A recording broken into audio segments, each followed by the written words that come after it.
Vale. Bueno, pues gracias por venir y gracias por invitarme. Creo que es la tercera o la cuarta oportunidad que me dais, ¿vale?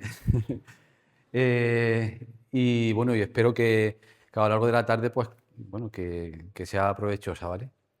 Dicen que no hay mayor ladrón que el que roba el tiempo ajeno, porque cualquier cosa que robe lo puede devolver, pero el tiempo no se puede devolver. Así que espero yo que no os acordéis mucho de mí después de hoy, de que os haya robado algo que no vaya a poder recuperar. Em, Cuando me comentaron participar y los temas que había, en principio te viene mucho a la cabeza. Al final, desde la idea inicial hasta lo que queda, hay una diferencia, pero en ese recorrido, bueno, pues se van modificando las ideas iniciales que tenía y viendo también las charlas estupendas que han hecho Nuria y de momento también Miguel, ¿vale? Pues bueno, había algunas ideas que estaban ahí que en lugar de ir otra vez a ellas, pues he intentado cambiar algunas cosas. En lo otro se ha hablado más directamente del tema de la conducta suicida. Aquí vamos a hablar algo de eso, pero no tan directamente. Vamos a hablar de cosas que nos afectan al bienestar y al malestar que tenemos y que puede estar relacionado con que algunas veces llegamos a tener ese tipo de ideaciones. Y además, sobre todo, va enfocado a los niños y los adolescentes. Y, por tanto, a nuestro papel como educadores, como padres, como madres, ¿vale?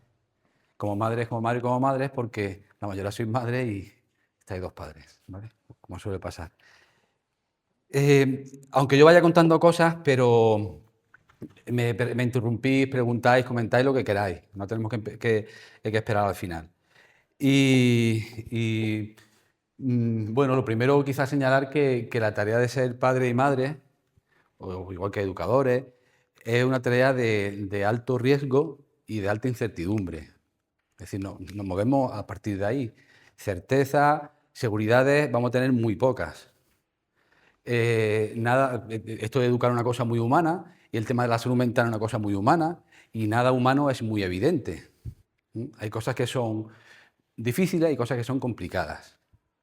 Puede ser muy complicado ser cirujano y tener los estudios que se requieren o ser arquitecto, pero si tú, una vez que has superado todas las pruebas, echas bien los cálculos, haces un puente fabuloso y lo más seguro que se lo ha hecho bien no se te caiga.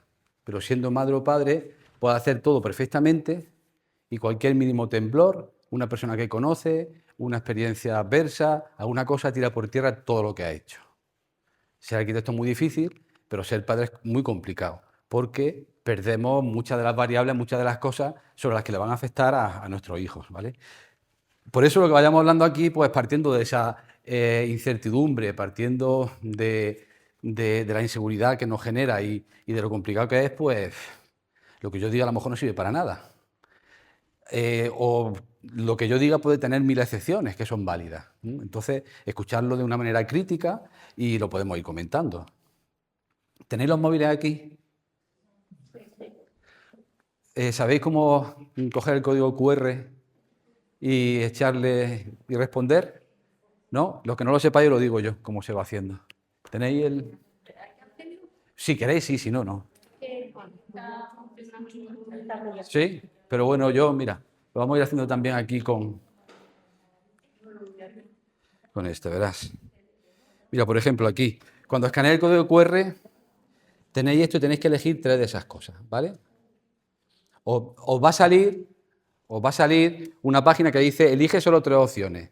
Y te dice, mi principal objetivo como madre es que mis hijos, hijas, y hay varias opciones. Tenéis que elegir solamente tres de todas las que salen. ¿Vale? Entonces, si queréis, si quieres, puedes darle y elegir tres. Si no quieres pararte a... ¿Vale? Mira, a ver, ¿no tiene la cámara? Bueno, aquí. Quizá esto, no, esto no. Sí. Abrir el navegador. Bueno, pues si no eres madre, pues imagina que lo fueras. ¿Vale? Entonces ahora tienes que elegir tres de esas. ¿Ya has escogido tres? Ah, no. Bueno, mira, tienes que elegir tres de esas. Sí. Tu principal objetivo, que tienes que elegir tres, que tu hijo, hablo de este teléfono, tienes que elegir tres. Tienes que elegir de estas cosas, aquí elige una, dos y tres, las que tú quieras. Una de ellas. Tres, tienes que elegir tres. ¿Qué quieres que tu hijo, de esas tres cosas, cuál elegiría?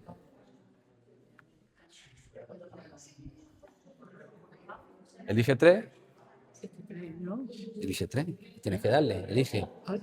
De estas tres, De todas estas elige tres. Tú lees esa.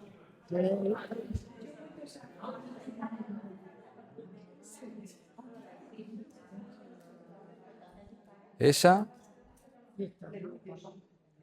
La que sea, sí. Venga. Esa sí, puedes elegir también. Tres nada más. Elige tres.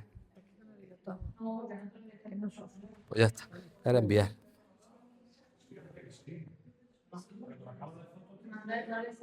No sale. Mira, toma, elige de aquí tres.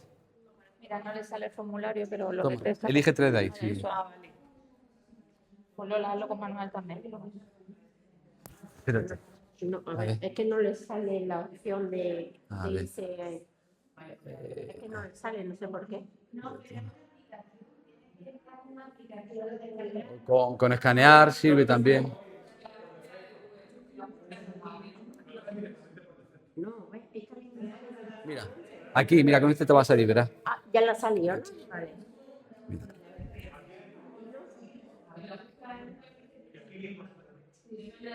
Mira, A ver.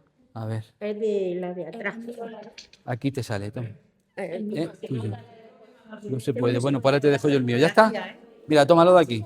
¿Ya? Venga. ¿A alguien le falta? ¿A Lola? Ahí. Lola, toma, elige tres de esas.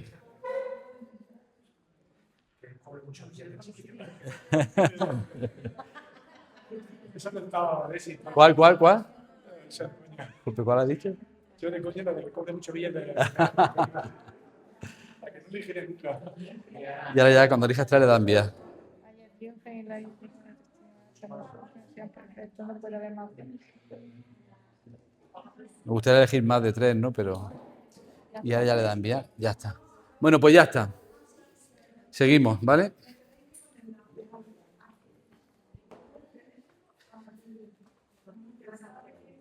Bueno, pues ahora después recuperamos, ahora después vamos a ver qué ha salido, ¿vale? Qué porcentaje de ese tipo de cosas le damos más preferencia. Sí. No, pero lo ha hecho, pero va a ser el mismo, ¿no? Sí, ya lo ha hecho. Bueno, pero tú ya has contestado. Ya está. ¿Vale? Como ya has contestado, es uno por persona, ¿vale? Bueno, pues seguimos. ¿Vale? No pasa nada si alguien no lo ha contestado, no pasa nada. Bueno, ¿qué guión vamos a ir esta tarde? ¿De qué cosa vamos a hablar? Vamos primero a situarnos un poco, ver la situación de adolescentes y jóvenes cómo está en relación a todo esto de pasarlo mal, la salud mental, lo complicado que puede ser el padre en estos tiempos. Después vamos a intentar aclarar algunas cosas que pensamos que están ayudando y quizás no ayudan tanto. Y luego vamos en concreto a hablar de algunas cosas que dañan y otras cosas que protegen. Bueno, lo primero, fijaros, yo voy a poner distintos datos de distintas fuentes. Y a ver qué sensación nos queda. Ahí tenéis. Más de la mitad de los jóvenes encuestados afirma haber tenido algún problema psicológico, psiquiátrico de salud mental en el último año. El 42,8% ha recibido algún diagnóstico profesional. Los más frecuentes son la ansiedad y la depresión. Otros datos de otros estudios. Esto del otoño del 2025. El 12% de la población infantil o juvenil presenta síntomas de gravedad clínica y el 34% presenta síntomas con un nivel de precaución. Eso quiere decir que, que puede evolucionar a llegar a ser algo clínico y que interfiera en su vida, en su desarrollo, en el aprendizaje, etcétera, etcétera. Vamos a ver esto en concreto en cuanto a la conducta suicida, ¿vale? Que dice que el 18% de chicos y chicas adolescentes ha admitido haber realizado algún intento. Entre el 63 y el 61, el 63% de media no has cometido ningún intento y no desea contestar otro porcentaje importante. Si no desea contestar, no sabemos por qué será, con lo cual es posible que esto sea algo más alto. Estamos hablando de intentos de suicidio. Y esto es, también recientemente se hizo un estudio en el que hay 3 oleadas. Esta es la segunda oleada, he puesto en el que sale peor resultado. En la última oleada los resultados salen un poco mejor. Las oleadas pasan unos pocos meses entre una y otra.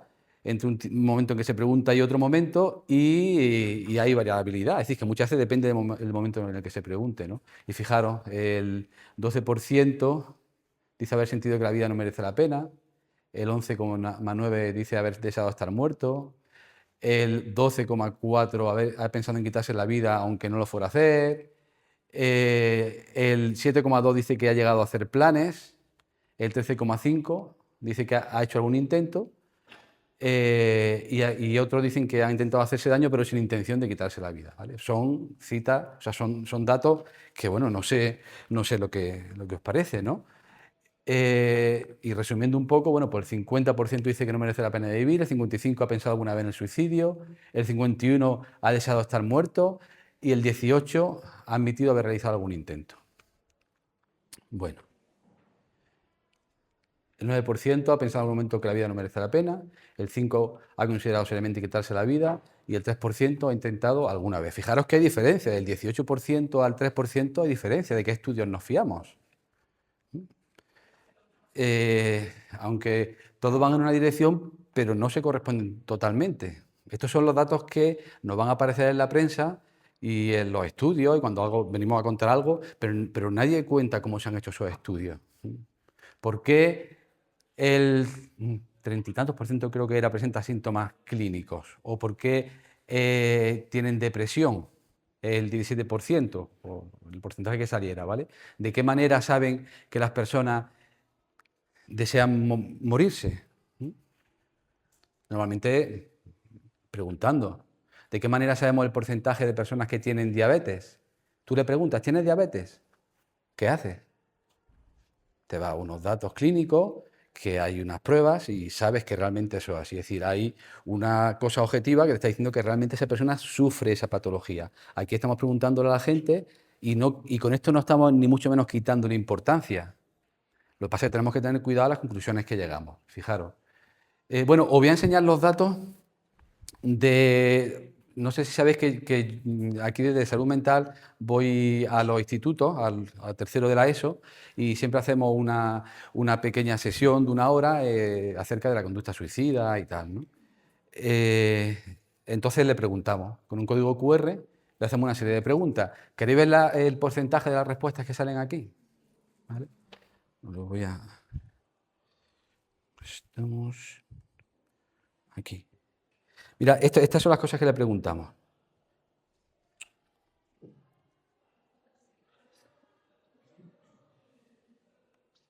¿Vale? Bueno, si eso es, el sexo, la edad, tal, y ahora le decimos, me siento satisfecho con mi vida y conmigo misma. Ellos tienen que responder de 1 a 4. 4 estoy totalmente de acuerdo en que estoy satisfecho y 1 que no. Me siento solo,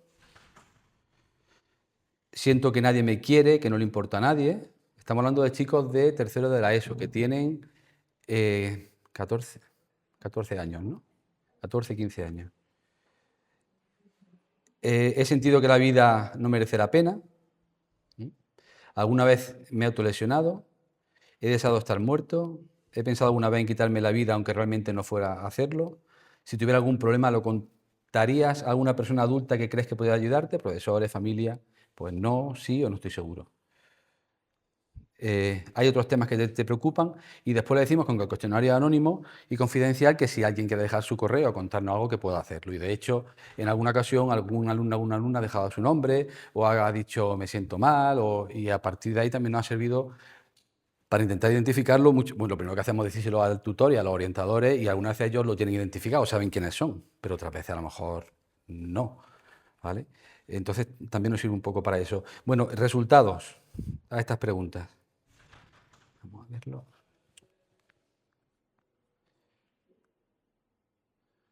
No es la cuenta que yo quiero. Vaya. Aquí está.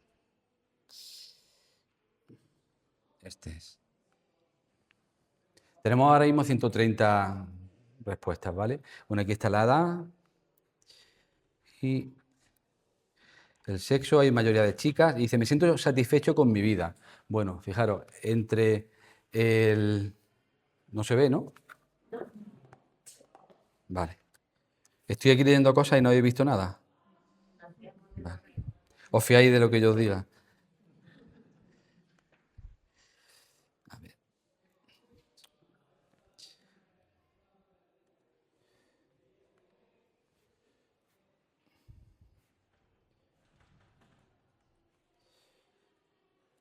Ahora sí, ¿verdad? Vale, me siento satisfecho con mi vida y conmigo misma, ¿vale? Bueno, pues fijaros, entre el 3... ¿Esto va a estar así todo el rato? Si es que no deja de como de refrescarse, ¿no? Vale. Bueno. Vale, aquí. Bueno, entre el 26, es decir, el 30% dicen que no, el 1 al 2 lo consideramos como que está en la parte baja. Hombre, lo grave es este 3%, ¿vale? Pero el 26, ¿vale? Me siento solo. Pues muchas veces dicen un 12% que se siente solo y siempre, o casi siempre, un 4%. Estos son 5 personas y aquí serían 16 personas. Me voy a parar en lo que es más llamativo, ¿vale? Siento que nadie me quiere o que no le importa a nadie. Bueno, pues hay, de esos chicos que hemos preguntado, 4 chicos que sienten eso. Con esa edad, sentir que no te quiere nadie tiene que ser duro, ¿no? Y muchas veces esa persona. También tenemos que tener en cuenta que estas son las respuestas verbales de estos chicos en un momento dado, que a lo mejor le preguntas al día siguiente y esa tarde es que se han enfadado con sus padres. Es decir, que todo esto hay que verlo con matices, ¿vale? Pero bueno, estamos haciendo un screening, estamos valorando, esto nos sirve luego para hablar con ellos. Y quizá algunos de los que están aquí se sienten muy bien y al día siguiente no se sienten tan bien. Pero bueno, algo nos está indicando. He sentido que la vida no merece la pena. Pues hay 3 chicos que eso lo sienten siempre o casi siempre, y 22, un 17%, que lo piensan muchas veces. ¿Alguna vez me he autolesionado? Esto sí se corresponde más con algo que no siente, sino que ha hecho, con lo cual esto se supone que se refleja más, que aquí también hay que verlo entre comillas, pero bueno, entre un 4% y un 22%, pues más del 25% se ha lesionado alguna vez, se ha autolesionado. ¿He deseado estar muerto? Pues fijaros, una persona que siempre o casi siempre y otra persona que muchas, o sea, y 11 personas que muchas veces. Que es un 8%, un 9, un 10% entre los chicos que he pensado alguna vez en quitarme la vida, aunque realmente no lo haría, siempre o casi siempre, aquí hay una persona y un 6,2%, es decir, un 7%. Bueno, si tuviera algún problema, pues fijaros, solamente dicen sí un 45%, más de la mitad no están seguros si serían capaces o si se atreverían o si le apetece o si quieren hablar con algún adulto o alguien que pudiera ayudarle.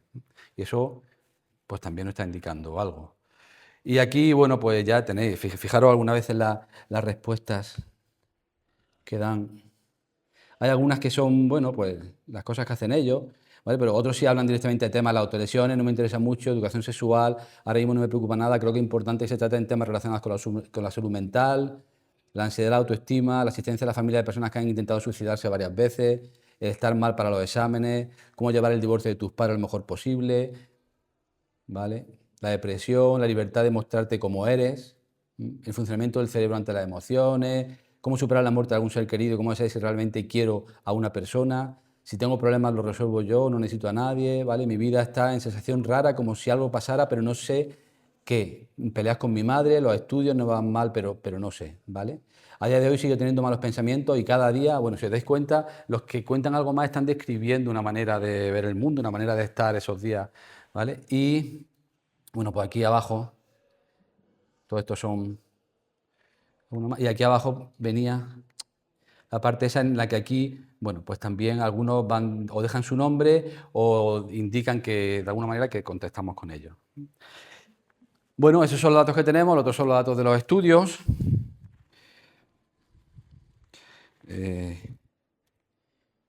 Seguimos con la presentación. Y además tenemos más datos. Vamos rápido. Tenemos algunos datos más, que es la información que aparece en la prensa. ¿Qué tipo de información aparece en la prensa? Pues estos son titulares recientes, ¿vale? Un 18% de los adolescentes han admitido haber realizado algún intento de suicidio, según el informe de Observa Infancia. 1 de cada 7 niños y adolescentes sufre trastornos mentales.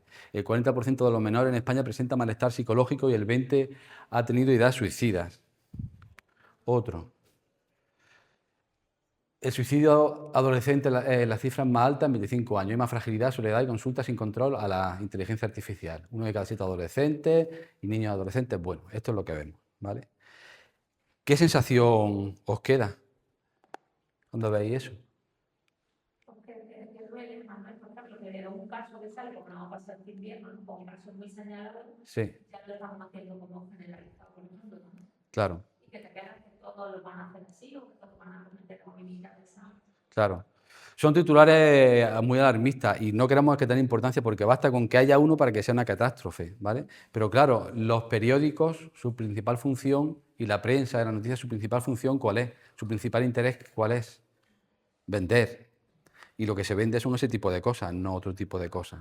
Y eso ya es un sesgo, eso es ya algo que no es inocuo, ¿no? Pero con esos datos es que parece que más que una pandemia de salud mental, parece que es una pandemia de noticias, ¿vale? Y si es una pandemia, va a ver de qué manera es la pandemia. Una pandemia como fue el COVID, porque claro, cuando tú dices pandemia de salud mental, pandemia de suicidio de los adolescentes, tú la referencia que tienes de pandemia, ¿cuál es? El COVID. Y el COVID está asociado ¿a qué? A que le ocurría a toda la población, a que era una catástrofe, y eso también es una catástrofe, pero una pandemia en un sentido diferente. Sin embargo, miramos esa pandemia con las gafas del otro, y nada más que la manera de mirarlo ya hace que reaccionamos ante eso de una manera o de otra. No solamente nosotros, los adolescentes también, cuando, como viven dentro de ese mundo, de esas noticias, cuando ellos interaccionan, es decir, la tristeza, la soledad, la ansiedad, es algo que siente, pero también es algo con el que la persona interacciona. ¿Mm? Uno mismo interacciona con su malestar. Y según como tú entiendas eso, pues te va a dar más angustia o menos angustia. ¿Vale? Si tú piensas que te sientes así porque eres débil, porque eres flojo y además te van a criticar porque, yo qué sé, ¿vale? Pues entonces te vas a sentir mucho más angustiado que si consideras que, oye, a lo mejor no eres un enfermo mental, a lo mejor estás sufriendo, a lo mejor tiene que ver con cosas que ocurren y a lo mejor está bien que busque ayuda, pero eso no es el mensaje que se da. El mensaje que se da es qué catástrofe y tú eres parte de la catástrofe, ¿vale? Pero bueno, fijaros también algunos datos. El número de psiquiatras cada 100.000 habitantes. En España, 13. En Francia, 23. En Italia, 24. En Alemania, 29. Psicólogos cada 100.000 habitantes. 18 la media europea. España, 6. ¿Vale? Alemania, 41. Estos datos son más actuales. Comparando ya Andalucía con la media nacional. Psiquiatras, 6,61, media nacional, 10,9. Recordad que la media europea estaba en 20 y tantos. Pero si los psicólogos clínicos de la media europea estaban en 18, en España está en 7,8, en Andalucía está con 4,92. ¿Vale? Bueno, eso es lo que hay. Porque cuando nos podemos pensar muchas veces en la salud mental y las causas y tal, pensamos muchas veces eso en la salud mental, en la vulnerabilidad de los niños, en que los padres saben hacer o no, pero no pensamos en esa causalidad ausente, que es la causalidad que no se ve, que tiene que ver con las estructuras, con la injusticia, con falta de recursos, etcétera, etcétera, etcétera. ¿Vale? Y entonces, si alguien va a mi consulta, alguien la deriva de salud mental, porque ha tenido un problema muy grave en el trabajo, porque se están vulnerando sistemáticamente su horario, etcétera, etcétera, no duerme, tiene ansiedad y tal, me lo mandan a mí, y entonces esa situación injusta la individualizamos, la ponemos en su cabeza y me la mandan a mí y yo digo, tú es que tienes un problema de ansiedad, ¿vale? Y yo estoy contribuyendo a esa injusticia porque me están utilizando a mí para, no sé si me explico, ¿vale? Para calmar una persona que... El sistema de trabajo es precario, en este caso, Ujú, ujú, y en vez de crear como sociedad o administración, institución y demás, y tejido social, generar ujú. una lucha colectiva, ¿no? Sí, Una movilización colectiva para poder cambiar y concienciar, Ujú. lo que hacemos es culpabilizar al otro.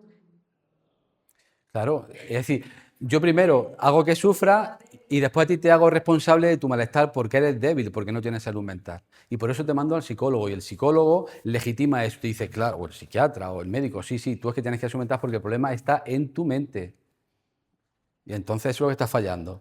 Y no estoy diciendo que no haya que trabajar también sobre eso, pero tenemos que tener cuidado también nosotros de no, vamos, que algunas veces podemos hacer daño ayudando a las personas.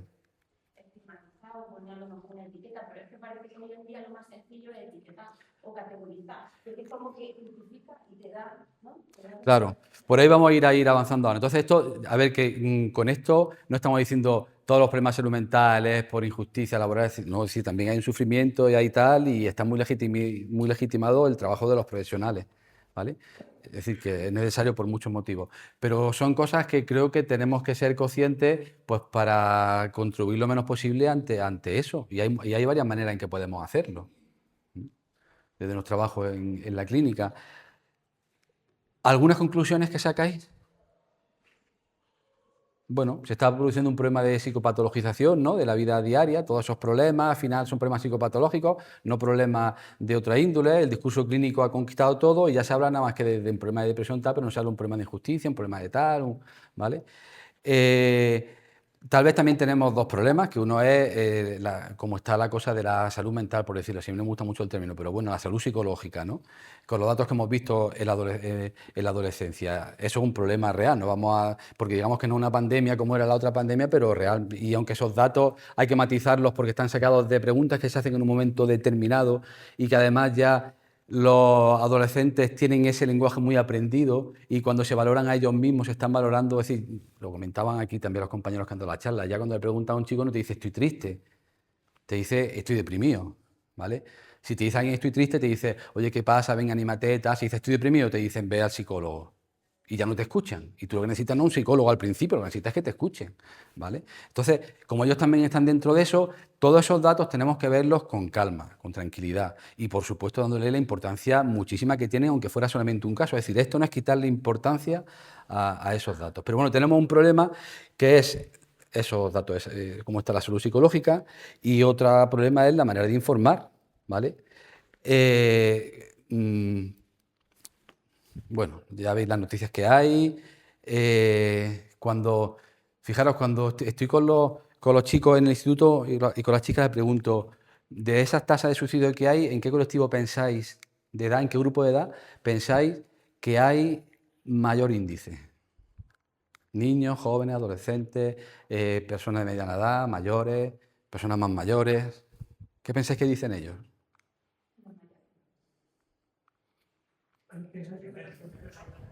Ellos piensan que los niños y los adolescentes, y son los que menos tasa tienen.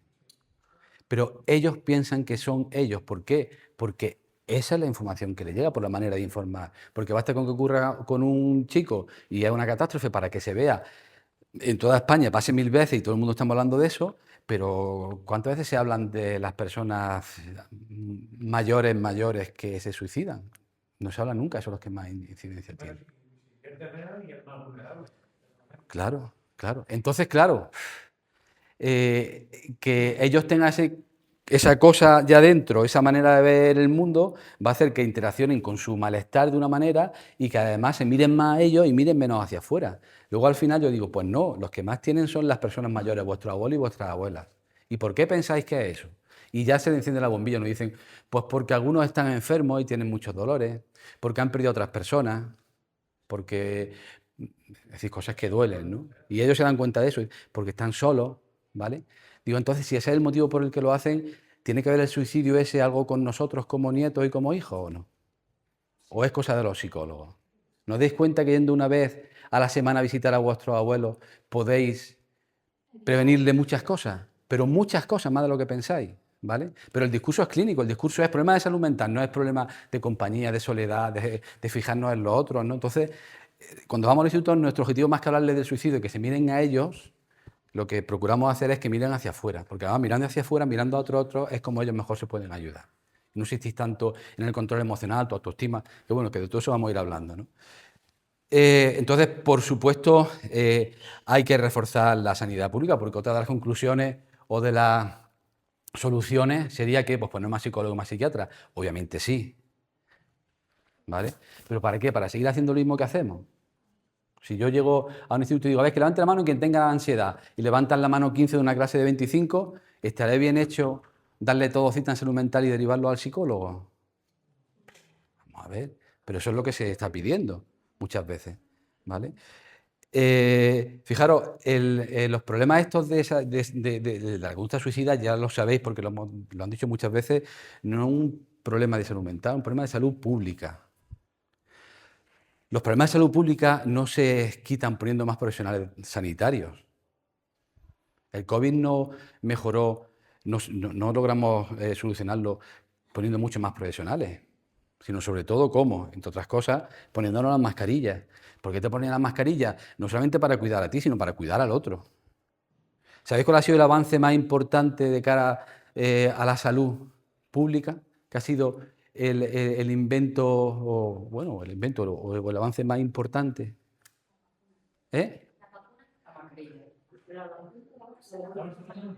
Lavarse las manos, el sistema de alcantarillado, la recogida de las basuras. Hay una cantidad de problemas y muy graves que se previenen con eso, y ahí no hace falta médicos. Y por supuesto que hace falta luego muchos médicos, y cuanto más mejor, y muchos psicólogos y psiquiatras, y cuanto más mejor. Pero no podemos pensar que la solución es eso. Esto de la salud mental y de la conducta suicida no lo arregla un ejército de psicólogos que vayan por allí, por las calles, dando mensajes, que ya los tenemos los psicólogos todos los días metidos en televisión, en los telediarios, ¿vale? Se arregla otra cosa. Entonces, ya digo, enfermedades muy graves, como, ¿qué te digo yo? Pues la difteria, por aquí tenía algunas porque lo miré por casualidad y me llamó la atención, ¿no? Fijaros, bueno, por supuesto todas las enfermedades infecciosas, diarreicas y gastrointestinales, pero el cólera, la fiebre tifoidea, la disentería, hepatitis A, poliomielitis, el dengue, el Zika, infecciones, ¿vale? Muchas infecciones que transmiten las cucarachas y las ratas, ¿vale? Por cierto, hace unos días leí que después de dejar de bombardear en Gaza, se ha destruido todo el sistema de alcantarillado y hay muchísima basura, no hay sistema de recogida de basura, no se permite tampoco que entren maquinaria para recoger todos los escombros que hay, levantar los muertos que hay. Y ahora la segunda guerra que tienen es contra las ratas, ¿vale? Hablaba una madre de que tiene que estar todo el día y durmiendo con su hija en brazos, porque en cuanto se descuida, las ratas van a morderle los dedos y a morderle las piernas y a morderle las... ¿vale? En fin, eso pues... Complicado, porque lo del barco, lo del crucero, han estado dando bombo. Quiero yo que se publica o sea alzado que se interesa. Claro. A lo mejor hay otra cosa más grave y fijaros, ¿quién sabía lo de las ratas? Claro, el otro parece que había un problema de salud que iba a llegar no a todo, eso está localizado en un sitio, ¿no? Pero es verdad que las noticias muchas veces son interesantes, muchas veces después de informar mucho ya nos saturamos y queremos que nos informen de otra cosa, en fin, que afecta a muchas historias, pero bueno, que esa es la realidad que tenemos, ¿vale? Entonces, bueno, algunas soluciones. Más psicólogos y psiquiatras en el sistema de salud pública, lo que hemos dicho. Pues sí, por supuesto que sí, pero quizá no para seguir haciendo lo mismo, estar sentados esperando que llegue gente, porque esto es como abrir más autovías, cada vez más coches y siempre va a haber atascos, ¿vale? Además de eso, habrá que hacer algo más. Porque si metemos más psicólogos para que esos 15 niños que levantan la mano los mandemos a salud mental, estamos saturados otra vez. Y eso pasa algunas veces, ¿vale? Podemos poner más camas en unidades de hospitalización para niños y adolescentes, que por supuestísimo que es importante. Ahí sí es verdad que hay una carencia muy grande, ¿vale? Igual que psicólogos y psiquiatras, ¿eh? Pero no solamente psicólogos y psiquiatras, también enfermeras de salud mental y trabajadores sociales. Que siempre el equipo de salud mental, yo esto lo repito más de una vez, siempre lo que más hay en el equipo de salud mental comunitaria, primero psiquiatra, después en número psicólogos clínicos, después enfermeras y lo que menos trabajadores sociales. Y si hay alguno, muchas veces está contratado pocas horas. Y en un equipo de salud mental comunitaria, que es comunitaria, debería ser al contrario. Lo que más debería haber sería trabajadores sociales, quizás después enfermeros, quizás después psicólogos y quizás después psiquiatras. Y no es porque sean más o menos importantes, sino porque estamos en un equipo de salud mental comunitaria. Pero claro, es más barato y es más rápido las cosas que hacemos. ¿Ponemos un psicólogo en cada centro escolar? Podemos poner un psicólogo, podemos poner un policía municipal, un mozo de escuadra, podemos poner un enfermero, podemos poner un abogado, tampoco vendría mal, ¿vale? Entonces, ¿qué transformamos? ¿En qué te transformamos los colegios? ¿Eso de verdad sería una solución? Yo qué sé. Yo personalmente pienso que quizá una enfermera o un enfermero escolar sí debería haber en cada centro, o por lo menos grande, en cada instituto grande, o por lo menos cada X institutos que hubiera número, y no que lleven 12 centros escolares. Ayer estaba en una formación con las enfermeras escolares de Jaén y de Jaén Sur, Y le preguntaba y algunos llevan hasta, bueno, sí, 3 escuelas infantiles que tienen poco trabajo, pero luego no sé cuántos institutos y no sé cuántos, y así es inviable. Cuando tienen que atender a chicos con autolesiones, con tal, no, lo más rápido es abrir protocolos de conducta suicida, pero no dedicar un tiempo a valorar, a tal, etcétera, etcétera, ¿no? Bueno, también podemos poner psicólogos de ayuda a domicilio, igual que los trabajadores de ayuda a domicilio. Pon un psicólogo en tu vida. ¿Hacemos eso para rebajar la pandemia de salud mental? Subvencionado, por supuesto, ¿vale? O podemos echarle sertraína, lorazepam o litio. ¿Esa os gusta? ¿Vale? Bueno, no, pero digo ponerla, igual que se pone no se pone flúor en el agua para evitar la caries, pues que echen también en la red del agua. Por la mañana un poquito de sertraína y por la noche un poquito de lorazepam.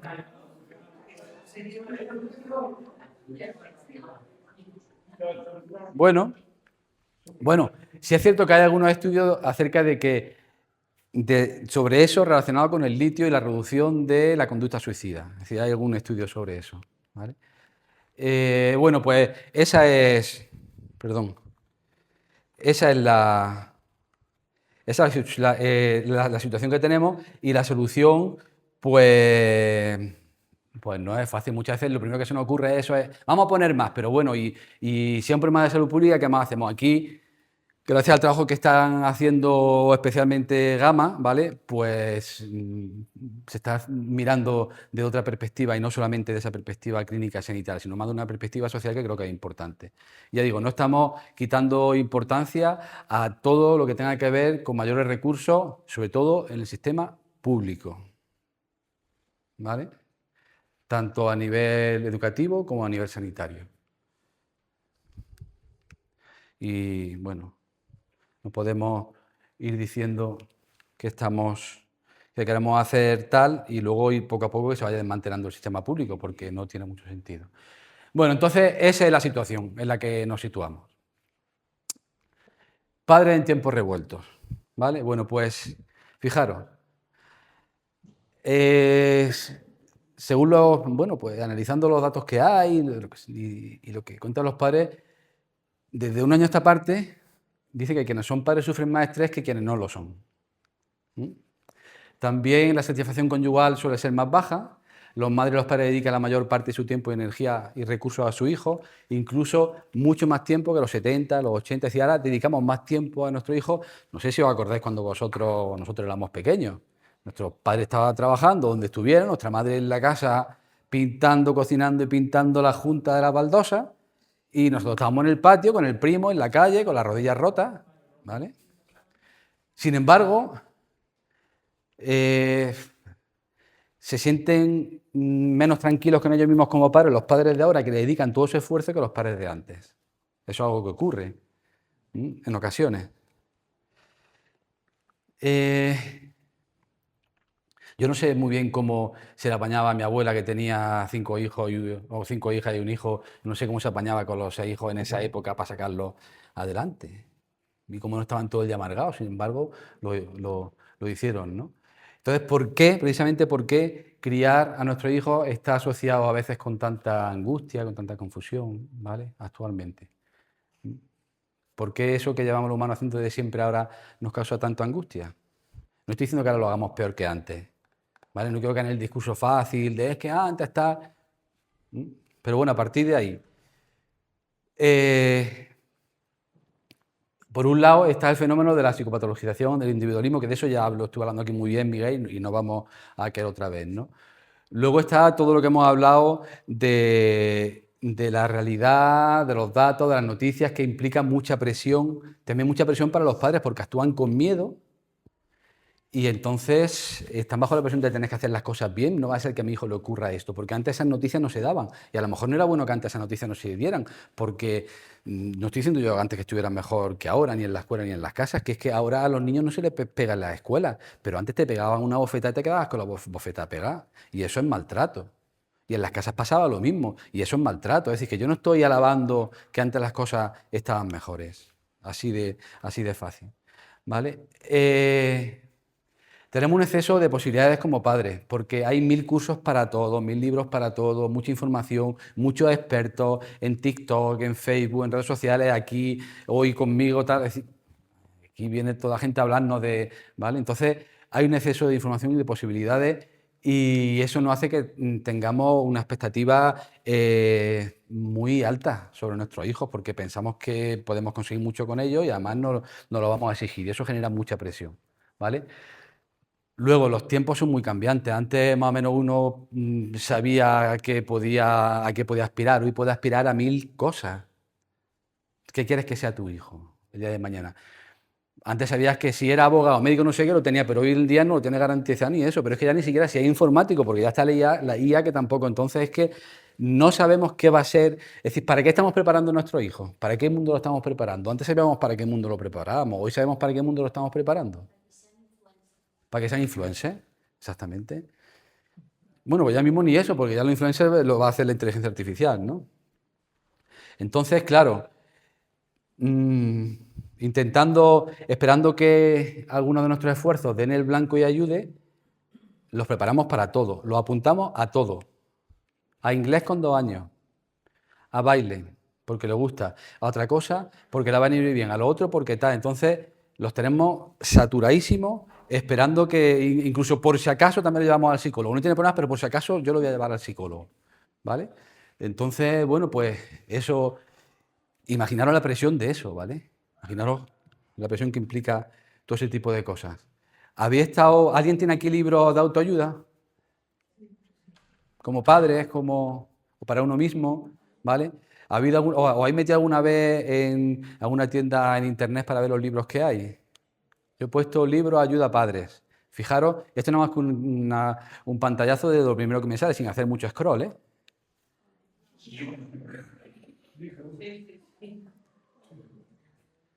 Incluso, aunque tenga una de estas, cuando acabas de leer este, o cuando acabas de leer ese, o cuando acabas de leer este, como no te da todas las respuestas, te quedas con esa satisfacción de decir, este no era el libro definitivo, tiene que ser otro.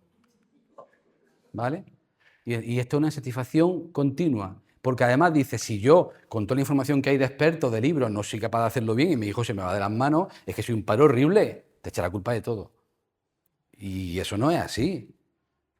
Si es que, ya lo hemos dicho al principio, ser padre y ser madre es una tarea de alta incertidumbre y alta inseguridad.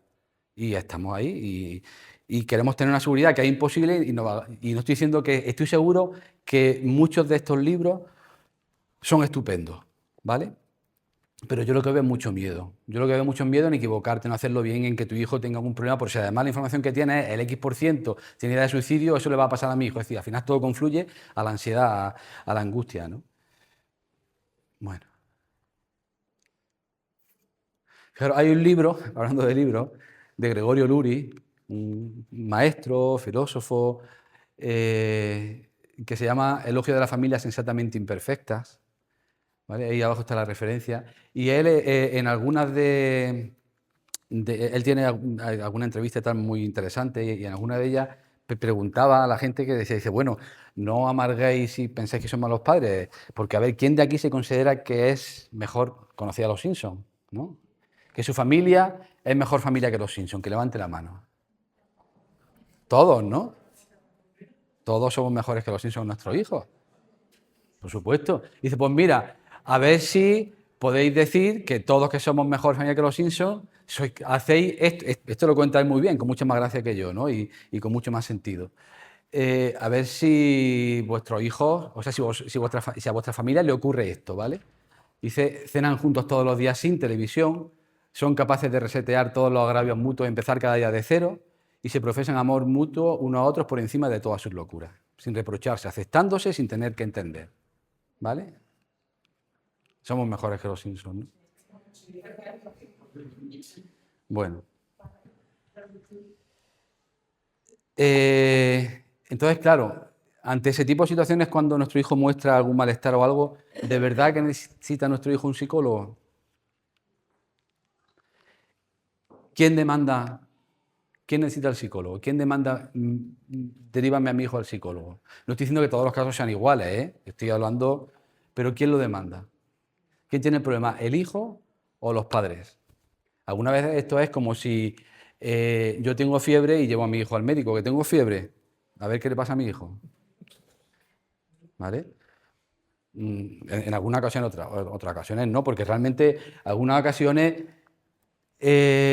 no tenemos un problema como tal, es que puede ser algo parte del desarrollo.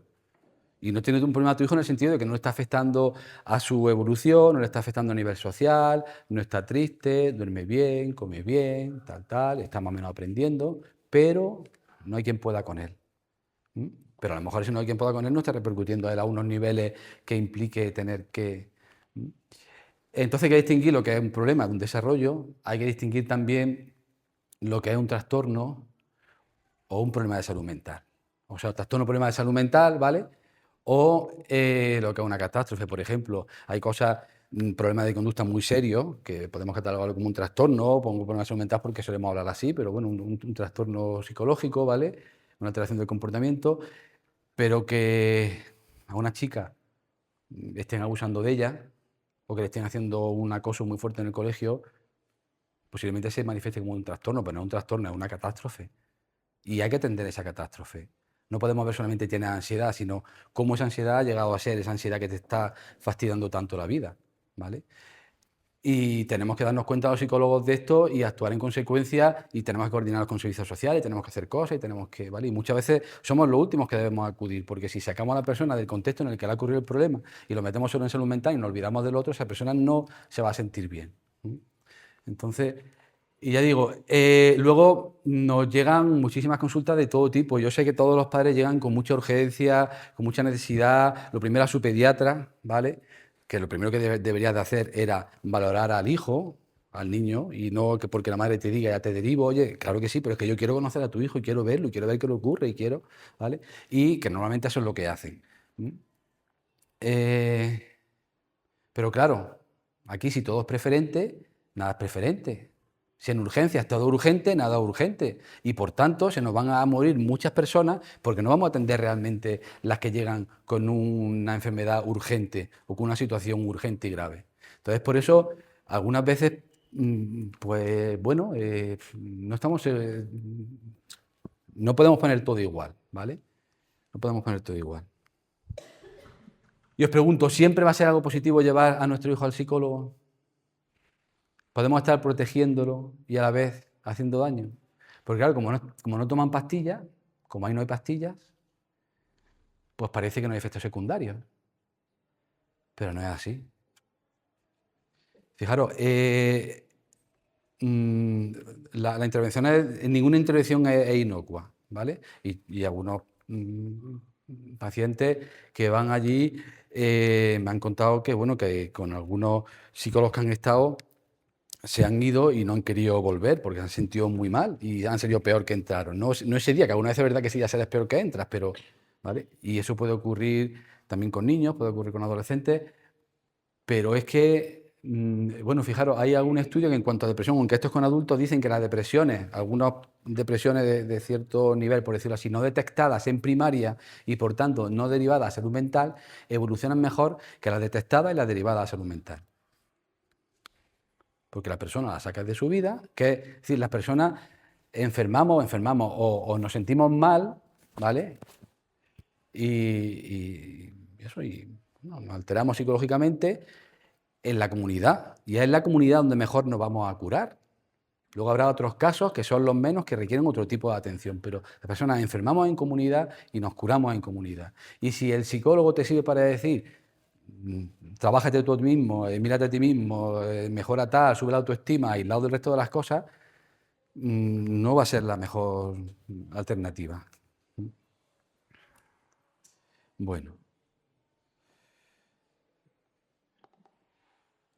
Y yo entiendo que algunas situaciones pueden ser muy ostentosas para los padres y entiendo por qué lo llevan y por qué piden un psicólogo, pero también nuestra tarea algunas veces, la labor que tenemos que hacer en consulta algunas veces es esta, lo primero tranquilizarlo y luego pues resituar todo esto. No decirle, no, esto no es de psicología, no te doy más citas. Eso tampoco es decir, a la gente se va allí es por algo, porque lo está pasando mal y la manera de atender eso tiene que ser una manera adecuada, porque eso ya es parte de la solución, ¿vale?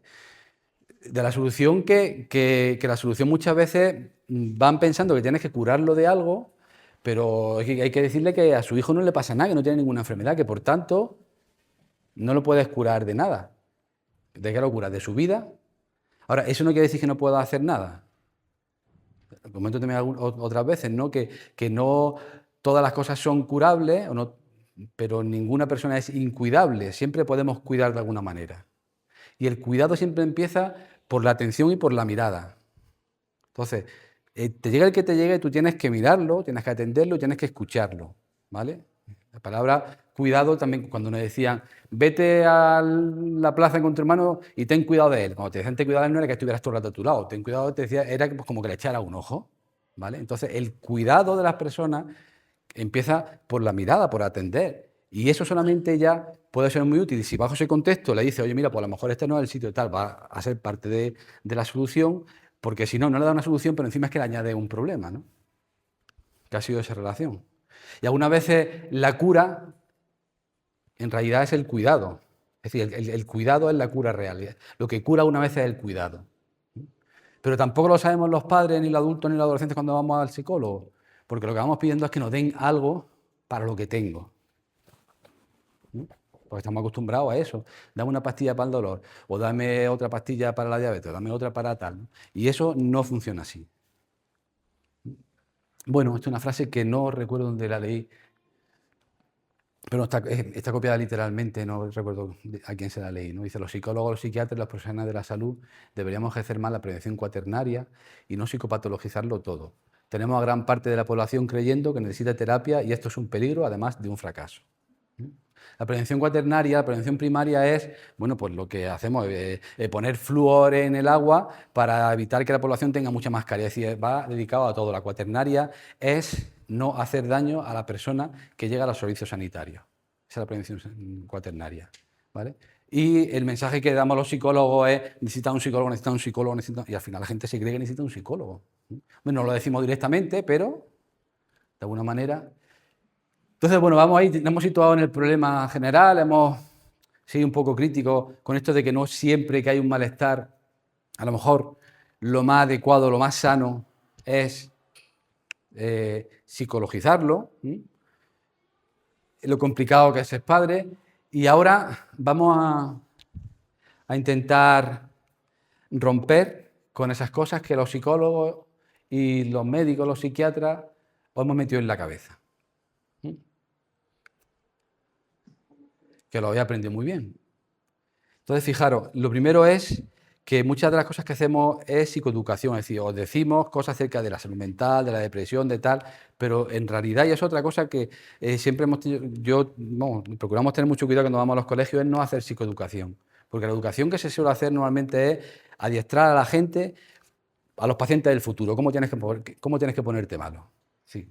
Cómo tienes que ponerte deprimido, tú explicas lo que es la ansiedad, la depresión, y al final la gente cuando se siente mal, esa es la explicación que se da. Cuando interacciona con su malestar, las palabras que le ponen son esas, y según las palabras que le pongas, puede hacer una cosa o hace otra, ¿vale? Si yo escucho voces, pues, y el discurso que tengo al clínico, esto es un ejemplo muy exagerado, ¿no? Pero bueno, pues, o no tanto, un chico, cuando estaba en otra población, escuchaba voces, un chico de 14 años, y claro, estoy loco, porque es lo que se dice, si escuchas voces es que estás loco, ¿vale? Si eso hubiera sido en lugar de allí, hubiera sido en una aldea de Kenia, pues sería que tiene contacto con los dioses y es el más importante de la tribu, ¿vale?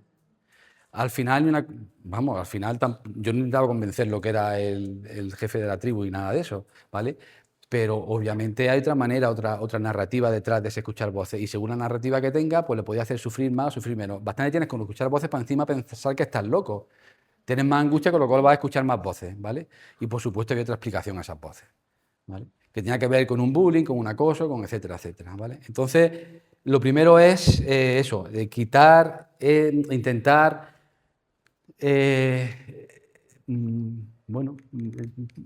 educar en el sentido de hablar con otro lenguaje, darle a las personas otra perspectiva acerca del porqué de su comportamiento, de su malestar, etcétera, etcétera, ¿no?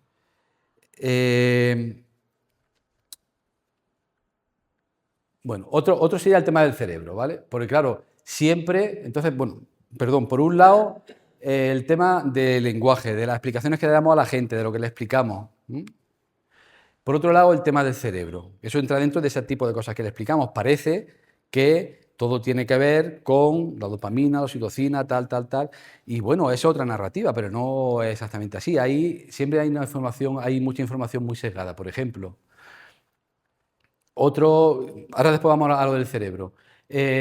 Otro ejemplo, otra muestra de ese lenguaje tan psicologizado. La gente que nos pide, ayúdame a gestionar las emociones, a tener más inteligencia emocional, a controlar la ansiedad, a controlar los pensamientos, ¿vale? Ese es muchas veces lo que piden en los colegios, los padres, que el niño tenga más autoestima. Todo eso son palabras aprendidas que hemos enseñado nosotros. Pero nosotros cuando hablamos de eso, si somos conscientes de verdad, hablamos de una manera metafórica. Pero la gente lo entiende como si fuera literal, que los pensamientos se pueden controlar o que la ansiedad se puede controlar. Y está súper comprobado que cuanto menos ni la ansiedad ni los pensamientos se pueden controlar como te dicen que los puedes controlar, como controlo yo la luz encendiéndola o apagándola. Cuanto menos no es real. Y lo peor es que puede ser hasta contraproducente y puede generar más malestar todavía. ¿Vale? Vamos a hacer un pequeño experimento entre comillas. Imaginaros que yo saco una pistola ahora, ¿vale? Y os digo que esto está muy desordenado, que hay bolsos por medio, que hay gente suelta por ahí, que tenéis que ponerlo en fila, que me voy a ir 10 minutos y en 10 minutos cuando vuelva no habéis puesto todo en fila y todo recogido, os pego un tiro a cada uno. ¿Qué haríais? No podría irse nadie, ¿eh? O eso o nada, me haríais caso, ¿no? Estaríais muy motivados para hacer eso. Estaríais muy motivados, vale. Yo llego, veo que está todo así, me alegro mucho porque digo, yo no quería pegar un tiro, dependía de vosotros. Yo tampoco soy tan malo, ¿no? Lo había hecho bien, pues ya está, digo. Pero ahora viene una segunda parte. Ahora cada uno de vosotras os voy a colocar un polígrafo, que es una máquina que detecta si te estás poniendo más nervioso, menos nervioso, ¿sí? Y un casco que detecta vuestros pensamientos. Y ese polígrafo y ese casco lo conecto a la pistola, una para cada uno, y la pistola os la pongo aquí. Y os digo, ahora también depende de vosotros que la pistola no se dispare o se dispare. Lo único que tenéis que hacer para que no se dispare es no ponerte nerviosa. O no pensar en un elefante rosa. En el momento en que pienses en un elefante rosa o te pongas nerviosa, esto se dispara. ¿Qué pasaría? ¿Por qué? Porque sois débiles psicológicamente, porque no ha habido un buen psicólogo que os enseñe a controlar ese tipo de cosas. ¿Vale? Pues no, es que es imposible. Es que nuestra cabecita está programada para eso. Está programada para eso. Y está programada además para ponerse en lo peor. Pero claro, en el primer caso la pistola servía para motivarnos y aquí ¿para qué sirve? Para meterte más presión. Y cuanto más presión, más nervioso te pone y cuanto más nervioso, más se dispara la pistola. Es un bucle, ¿no? Y lo malo es que a base de que no lo repitan pensamos que eso es verdad y al final acabamos poniéndonos unas pistolas nosotros mismos. Si no eres capaz de calmarte, tu vida va a ser un desastre. Si no eres capaz de tal, y eso a los chicos y a las chicas también le hace mucho daño. Pero eso lo hemos provocado nosotros. Y eso es lo que nos piden. Dame para controlar las emociones. Sí, pero ¿qué es controlar las emociones? Sí, pero ¿qué herramienta es? ¿Un hacha, un martillo, un pico y una pala que te vaya a cavar olivas, que a lo mejor así piensas menos o qué, ¿no? Entonces, ya digo, las metáforas es una manera de entender el mundo a través de... Es decir, una metáfora es cuando comparas dos cosas que parecen que son iguales, pero son iguales no totalmente, sino en parte. ¿Vale? Por ejemplo, si yo digo... el ejemplo que pongo siempre, que mis hijas tienen los dientes de diamante, ¿vale? O que yo qué sé, pues a nadie se le ocurre esperar por ahí a ver por dónde pasan para estar detrás de ella esperando que se le caiga el diente para cogerlo y llevarlo y venderlo, ¿no? ¿Por qué? Porque sabe que es una metáfora, una manera de hablar. Pues esto es igual una metáfora, esto es una manera de hablar, pero esto no es literal. Pero las personas entendemos esto literalmente y pedimos que nos den eso. Y eso genera mucha frustración y eso es parte del malestar que tenemos. Y eso tenemos que desmontarlo. Que no se pueda controlar la ansiedad así no quiere decir que no podamos hacer algo con eso, que estamos resignados. No, claro que se pueden hacer, pero lo primero que tenemos que desmontar es esa perspectiva. ¿Me explico? No, en las formaciones que damos nos piden, sí, pero dime cómo lo llevo a la práctica, ¿no? Que sería el punto de... Claro, Sí, me estás diciendo cómo lo gestiono, pero yo quiero de verdad que me digas 5 puntos de cómo lo gestiono. claro. Y si alguien te dice si alguien te dice que sabe cómo lo gestiona, pues no sé. Escríbelo y luego me lo dices, que lo sepa yo también. ¿Vale? ¿Vale? Entonces, ¿cómo lo gestiona así literalmente? No quiero decir que no se pueda hacer nada, ¿vale? Pero, vale. Bueno, pues más entonces lo que tenemos que hacer. Nosotros hemos contagiado no solamente con ese lenguaje, sino también con el tema de los diagnósticos. Y las personas vienen y me dicen, sí, Manolo, pero dime qué tengo. O qué tiene mi hijo. Yo quiero saber qué tiene, porque ya me han dicho 20 cosas, tal, y yo me veo obligado ahí a ver qué digo que tiene su hijo. Y no es que no lo sepa, o a lo mejor no lo sé, ¿vale? Pero todo eso está basado, lo que yo tengo está basado en un libro que es el DSM-5, que es donde vienen todos los trastornos psicológicos. Ya va por la edición 5, por las no sé cuántas revisiones, ya mismo va a salir el 6. El primero que salió tenía muy poquitos trastornos, este ya va por no sé cuántos. Ese, si tú lo lees, tienes varios, ¿vale? ¿Quiere decir eso que no es útil? Oye, pues sí puede ser útil para algunas cosas, pero también tenemos que saber que es metafórico, que no es igual que un diagnóstico en salud. Es decir, sirve por... A ver, ¿por qué? Pues porque sirve. Fijaros, el diagnóstico en medicina se estudian patrones de síntomas, es decir, una serie de síntomas, de cosas que la persona siente, le pasa, ¿vale? Que no ocurren por azar y que suelen ir juntos, ese tipo de cosas, ¿vale? Y además están unidos por procesos biológicos que están en la base de eso. Como no puedes fiarte de los síntomas, por ejemplo, si vas mucho al servicio, si bebes mucha agua, si estás muy débil, esas cosas con la diabetes están muy relacionadas, ¿vale? Pero no te puedes fiar, por eso también está relacionado con otras cosas, ¿vale? Que no hayas bebido, que hayas jugado mucho al fútbol, que un día te haya bajado la temperatura que haga. Entonces, como no te fías, buscas signos. Los signos son las pruebas diagnósticas que te hacen, ¿vale? Te hacen un análisis de sangre, te hacen no recuerdo el nombre, varios días, tal, y ya se puede ver si lo tienes o no lo tienes, ¿no? Entonces, hay una cadena causal hacia atrás, fijaros, que sería sed, cansancio, poliuria, que hay mucho al servicio, son los síntomas. Como coinciden todos y eso es muy sospechoso, dice, bueno, vamos a hacer una prueba. Y entonces se ven los signos, que son los niveles de glucosa en sangre.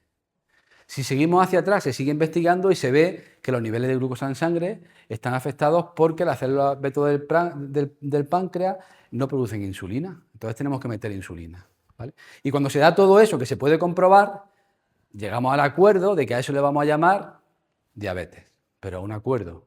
Pero ese acuerdo está basado en todo eso. En salud mental, ¿qué pasa? Que tenemos una serie de agrupaciones, pero de repente hacemos ¡bum! Los plantamos aquí. Entonces, cuando me dicen, ¿pero qué tiene mi hijo? Yo puedo saber un nombre, pero es que como esto, cuando no tenemos esto, coincide con muchas cosas más, digo, vamos a ver. Además, el nombre que yo doy, a alguna gente le ayuda, a alguna gente al principio luego deja de ayudarle, que le den, porque cuando le ayudan es como que legitimas, tiene un malestar psicológico y no es culpa tuya. Pero también hay otra manera de decirle no es culpa tuya y para eso no necesitas un diagnóstico. O mira, el diagnóstico puede ser esto, pero esto significa decir, hay que explicarlo, no solamente dar un diagnóstico. A una gente le puede venir mejor, otros peor, pero siempre acompañado de esa narrativa que le tenemos que dar al profesional, ¿no? Entonces, cuando me dicen ¿qué tiene mi hijo? Si me preguntan en la primera sesión, medio lo sé. Como me preguntan cada vez más adelante, cada vez lo sé menos. Yo cuanto más conozco a la persona, menos capaz soy de ponerle un nombre, porque más entiendo por qué... Es decir, yo cuando conozco a una persona, ¿cómo voy a reducir en la palabra depresión toda la vida de una persona? Muchas veces los diagnósticos vienen a taponar la biografía de las personas. Entonces, un chico viene llorando, con ideas de suicidio, con autolesiones, y decimos que es que tiene depresión, ¿vale? Y nos quedamos ahí. Y no atendemos que ha tenido bullying, que sus padres han pasado de él, que ha estado siempre solo, que ha estado... ¿Eso de verdad va a ayudar al proceso de recuperación? ¿A entender a la persona? ¿Vale? Entonces, pues digo que muchas veces cuanto más conoce a la persona, más difícil es ponerle... Y lo juntábamos esa etiqueta hace más daño casi a la posibilidad de que esa etiqueta para siempre, casi. Sí, bueno, muchas veces no se queda para siempre, muchas veces está en esa en un sitio, pero como luego en realidad eso era más otra cosa y no claramente era eso, porque no está esto, pues luego al cabo del tiempo te van a dar otra. Muchas veces se han mejorado a peor, y vas escalando una serie de cosas. Entonces la otra era verdad, era mentira, ¿vale? Y no estoy diciendo que no sea útil, incluso algunas veces a las personas les resulta útil sentirse, porque le ayuda a entender, ¿vale? Pero tenemos que tener cuidado con ese lenguaje y con cómo educamos en eso, ¿no? ¿Conocéis a Procusto? Ese no era el que hacía el prosciutto italiano, ¿eh? Procusto era esto es un cuadro de ese hombre del 69. Procusto es de la mitología griega, ¿vale? Procusto era un bandido que tenía una posada y la gente que iba andando creo que era entre no sé qué ciudad y Atenas, pues lo alojaba, le daba de comer y por la noche tenía una cama y lo acostaba allí, lo invitaba a acostarse. Pero este hombre estaba muy obsesionado con lo suyo y si la persona era más larga que la cama, la ajustaba, le cortaba para que pudiera ajustarse y si era más pequeña, la estiraba para que pudiera ajustarse, ¿vale? A mí me da la impresión que algunas veces los psicólogos, los psiquiatras, los que hacemos es decir, que parece que tenemos el síndrome de Procusto, ¿no? Que tenemos que cortar la vida, los síntomas de las personas que se ajusten para el diagnóstico que quiero dar. Y aún así hacemos buen trabajo y aún así ayudamos a la gente. Pero tenemos que tener cuidado porque eso tiene luego consecuencias también cuando la gente trata de entenderse a sí mismo, porque le da una cosa, le sirve, pero luego se observa otra y no. Y además la gente está obsesionada por autodiagnosticarse, porque busca información, ya no solamente que te pregunte a ti como profesional, sino que encima buscan en Internet. Y ya vienen con el diagnóstico hecho. Sí, yo soy bipolar, porque he mirado y yo tengo TDAH, porque he mirado y Y decimos nosotros, joder. Pero claro, ¿de qué nos estamos quejando? Si lo hemos criado nosotros.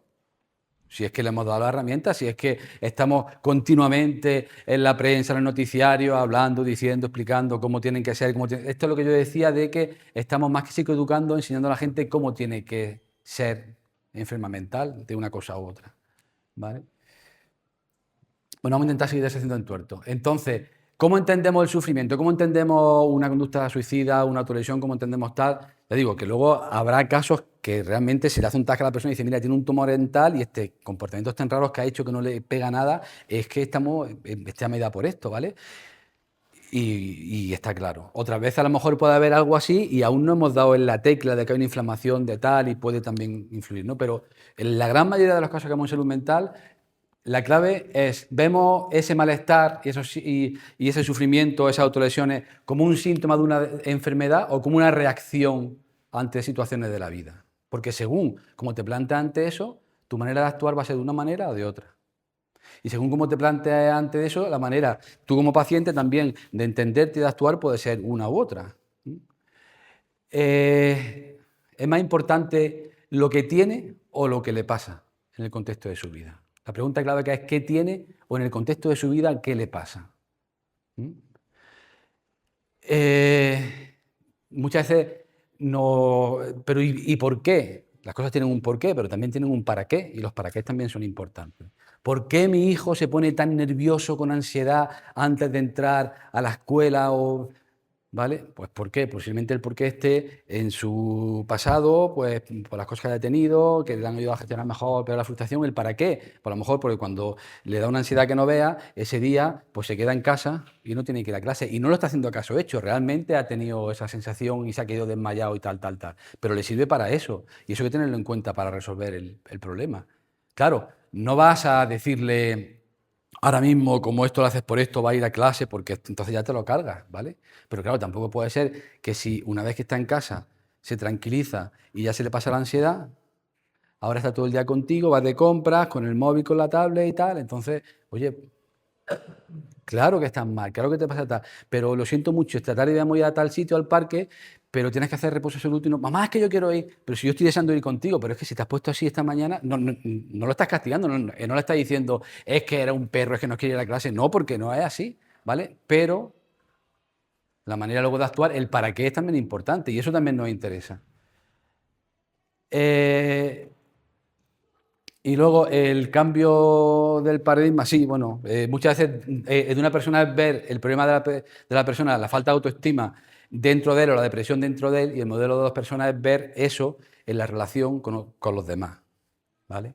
en la relación con los demás. Es decir, las personas nos sentimos culpables, nos sentimos inútiles, vulnerables, feas, guapas, deprimidas, en tanto a cómo somos tratados y cuidados o descuidados por los demás. Y eso se nos olvida cuando vienen los pacientes a consulta, cuando vienen los adolescentes a consulta. Parece que el problema lo tienen dentro ellos y eso tiene que ver con la relación con el mundo, ¿vale? Entonces, bueno, es muy distinto del modelo de una persona, diríamos que la vulnerabilidad está dentro de uno. Desde el modelo de dos personas podemos hablar, en lugar de esta persona vulnerable, es decir, este chico es que es muy vulnerable, por eso le hacen bullying. No es bullying, porque como es tan vulnerable, cualquier cosa le afecta.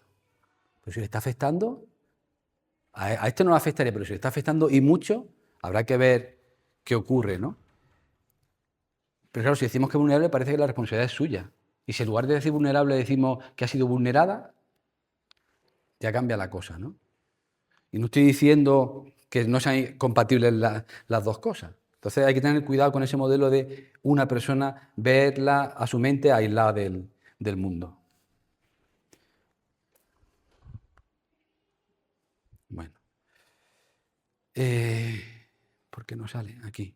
Fijaros, en cuanto al cerebro, ¿vale? Mira, el cerebro vende mucho, ¿vale? Se han hecho muchos estudios, incluso a científicos se le ha dado un estudio que decía una serie de conclusiones y tal, en el que había imágenes del cerebro. Y el mismo estudio a otros científicos, no estamos hablando de la población general, sino a otros científicos, en el que no había imágenes del cerebro. Vale, pues si hay imágenes del cerebro, la gente está de acuerdo con las conclusiones en un porcentaje mayor que si no hay imágenes del cerebro. Si quieres vender algo, pon un cerebro en lo que quieras vender, ¿vale? Por ejemplo, el cartel que hemos hecho, ¿vale? Por ejemplo, el cartel que hemos hecho. Eso también está dando un mensaje. Está dando un mensaje que la salud mental depende del cerebro. Si hubiéramos puesto un roble, a lo mejor hubiéramos dado un mensaje subliminal de que tiene que ver también con el medio ambiente. O de que tiene que ver con cosas como robles, que son árboles que crecen muy poco a poco, pero que son muy resistentes y que incluso después de un incendio son de los pocos que vuelven a resurgir. ¿Vale? Sin embargo, ponemos cerebro. ¿Por qué? Porque es que estamos contaminados de ese tipo de mensajes. Y algunas veces están basados en estudios que son reales, pero no cuentan toda la historia. Por ejemplo, ¿sabéis lo que es la oxitocina? Le llaman la hormona del amor. Porque, bueno, aparte de que es la que ayuda a las contracciones, para el parto, etcétera, también dicen que es la que promueve el cuidado, la que promueve el amor, el bienestar, ¿vale? Y fijaros, os voy a contar nada más que dos historias muy rápidas de esto, de la oxitocina, y eso es cierto, pero eso es una parte de la historia. Mira, hay unos roedores, los topillos de la estepa americana, o así creo que se llaman, que son unos roedores que, a diferencia de la mayoría de los roedores, no son nada promiscuos, están siempre con su misma pareja y los dos, tanto el macho como la hembra, además de ser fieles, cuidan juntos a sus crías, hasta bastante avanzados. Mientras que la mayoría de los roedores no es así. Y parece ser que tiene que ver con ese mecanismo de la oxitocina en estos roedores. Entonces dijeron, bueno, pues vamos a hacer una modificación genética, vamos a sacar uno de estos roedores que los receptores cerebrales de la oxitocina no funcionan. Es como que la oxitocina es la llave, pero si no tiene la cerradura no va a entrar. Por la cerradura la cambiaron.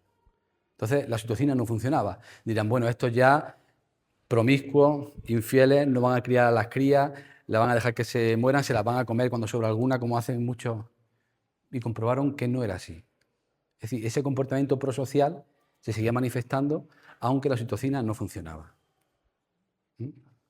Pero hay otro estudio también interesante, y es que la oxitocina está relacionada en algunos estudios con las funciones de las lazos emocionales, reduce el estrés y el dolor, mejora las interacciones sociales, promueve la confianza, media en el parto y la lactancia, contribuye al placer y la intimidad. Pues en una charla que había de una neuróloga, que creo que además había estado estudiando esto, decía que eso es parte de la historia, que también han comprobado que con ciertos niveles de oxitocina las personas son más envidiosas, se creen superiores, disminuye la cooperación y tienden más a perjudicar a los demás. ¿Vale? Entonces, esto del cerebro es muy complejo y por supuesto que dependemos, claro, vamos a ver, si yo no tengo cerebro no puedo hacer nada, no puedo ni respirar. Si yo no tengo piernas no puedo correr. ¿Pero el movimiento está en las piernas? Si a mí me hacen una lesión aquí, tampoco a lo mejor puedo ver, pero la visión está en... Es decir, que todo esto del comportamiento humano es mucho más complejo y por supuesto que el cerebro es principal, hay que estudiarlo, pero está a un nivel de realidad diferente de que se tienen que ocupar de momento los neurólogos. Los padres mejor que nos ocupemos de otras cosas. Porque hasta ahora lo único que ha hecho, a ver, y entre comillas, y cogiendo cosas sueltas, es confirmar las cosas que nuestros padres y que nosotros llevamos haciendo bien mucho tiempo. Que eso es porque trae dopamina, que tal, que sí, que muy bien. Y no digo que no sean avances muy importantes, pero aún ni están ni se le espera ningún diagnóstico basado en pruebas biológicas, ni en pruebas de imagen del cerebro, ni nada de eso. Por tanto, mientras tanto, vamos a dejarlo trabajar, que seguro que van a aportar muchas cosas nuevas, pero creo que tenemos que mirarnos más como personas y menos como cerebros con patas. Bueno, seguimos deshaciendo en tuerto. Y ahora vamos a por esta tríada. La felicidad, la autoestima y la empatía. Vamos a ver una cosa. Sí, primero tengo que salirme de aquí. Vamos a ver lo que habéis puesto. ¿Os acordáis que habéis contestado en el teléfono? A ver. Bueno, pues aquí está. Habéis contestado 19 personas y que triunfen en la vida el 10%, que sean personas morales el 63%, que tengan una buena autoestima el 47%, que no sufran el 2%, que sean felices el 63% también, que sean educados y respetuosos el 14% y que exploten todo su potencial el 4%, ¿vale? Que sean perfectos el 0%. Bueno, pues está muy bien, va acorde con lo que vamos a decir. La felicidad sí es verdad que sale aquí alta, ¿vale? Y la autoestima también, ¿vale? Pero esto de que sean personas morales y de que sean educados y respetuosos, importantísimo. Eso lo decimos en teoría, yo luego no sé si eso es lo que aplicamos en la práctica o no. Pero es que esto es muy importante para la salud mental si realmente aplicáramos ahí. Que luego yo no sé si en realidad eso es lo que estamos criando o estamos criando pequeños narcisistas con mucho miedo a la incertidumbre, porque los sobreprotegemos, ¿vale? Entonces, o por lo menos eso es lo que en ocasiones hacemos, ¿no? Vamos a volver a la presentación. Pues venga, vamos con la felicidad, creo que estábamos, ¿no? La primera. Bueno, ¿queréis comentar algo? Pero hablo mucho, ¿no?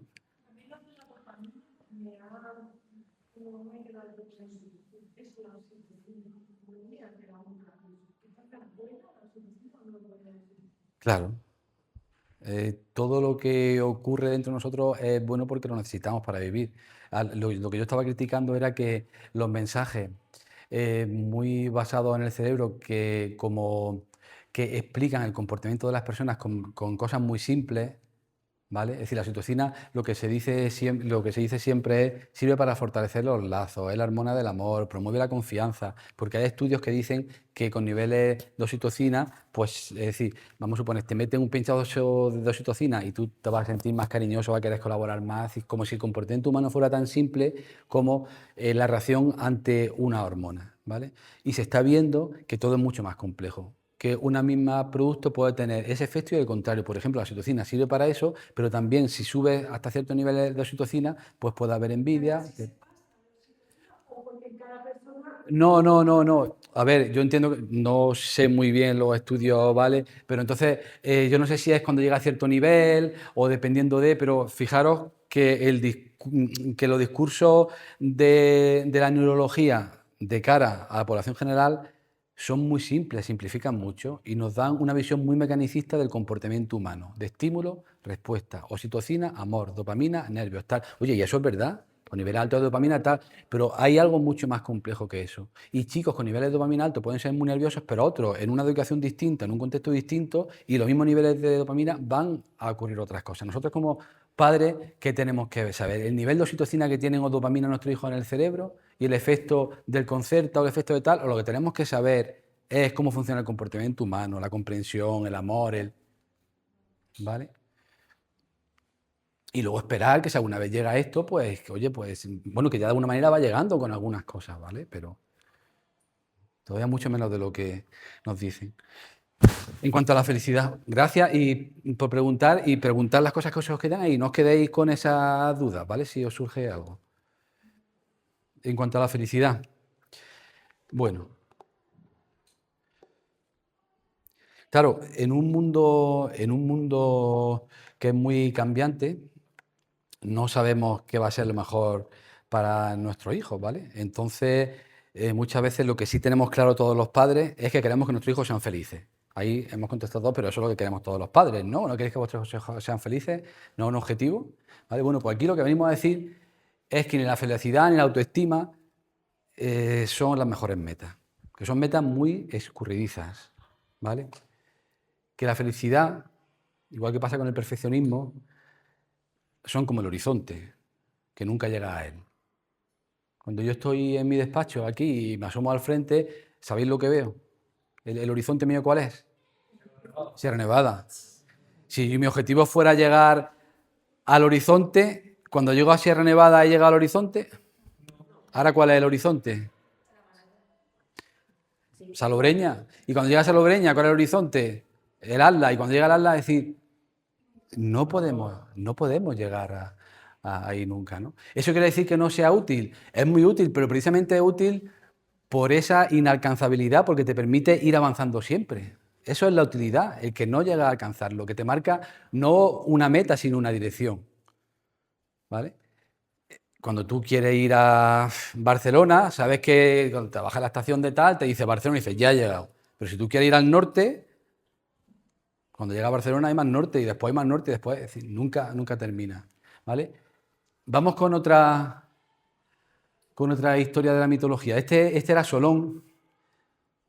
Este es Solón, que era un sabio griego, y este era Creso, el rey de Liria, en el año 500 y pico antes de Cristo. Era el rey más rico, tenía una riqueza y un reino y unos palacios.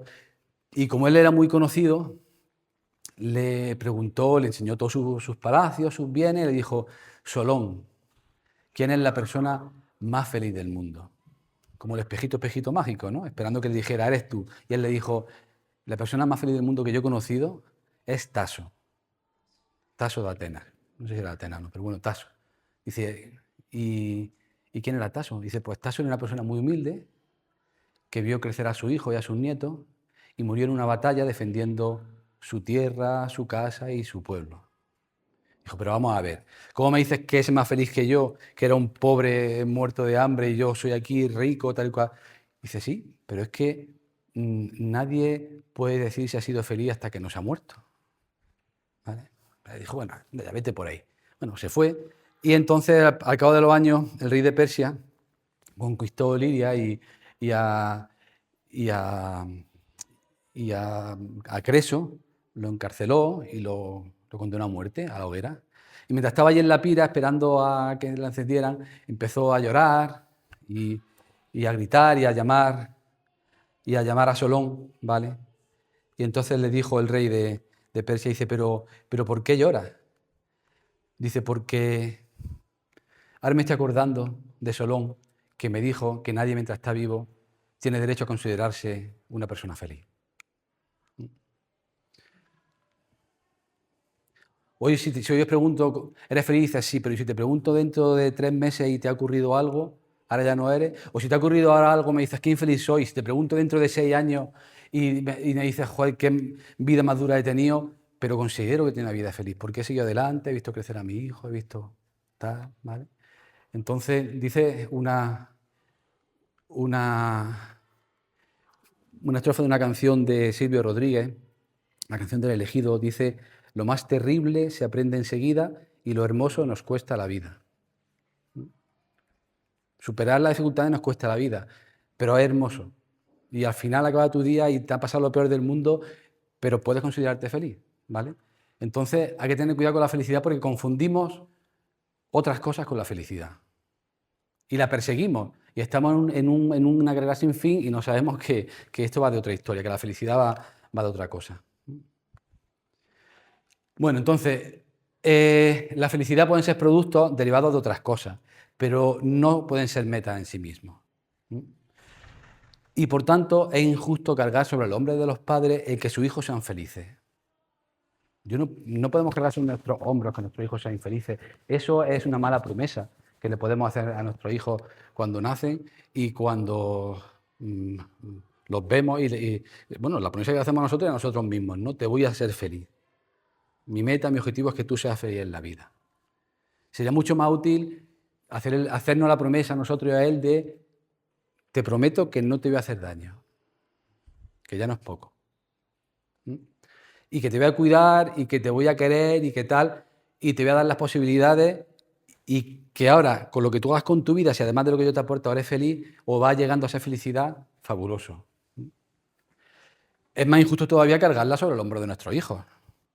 Transmitirle que su objetivo, claro, si nosotros su objetivo es que seas feliz, que estés bien, que no llores, que tal, que no sé qué. Venga, hombre, no llores si no pasa nada, si estamos todos bien, sí. Es que solamente podemos ya porque, ¿vale? Entonces lo que decía, prometernos no herirlos puede ser una meta más realista y más sana que la felicidad, porque además puede ser una condición importante para que al final se vaya llegando ahí, ¿no?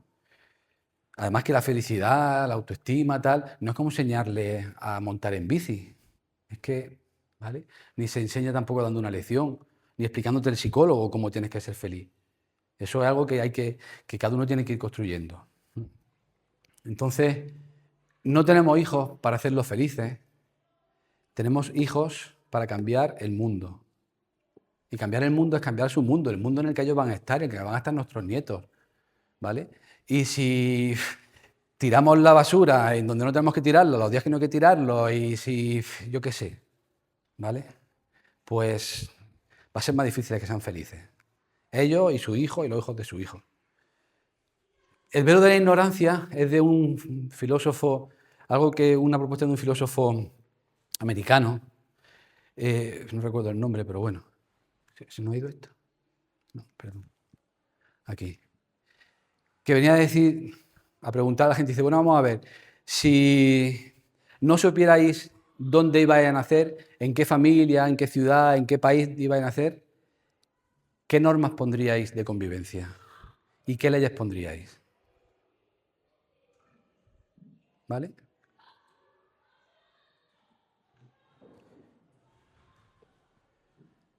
Porque tú sabes dónde estás, pero tú no sabes dónde va a acabar tu hijo, ni dónde van a acabar sus nietos, ni siquiera dónde va a acabar tú.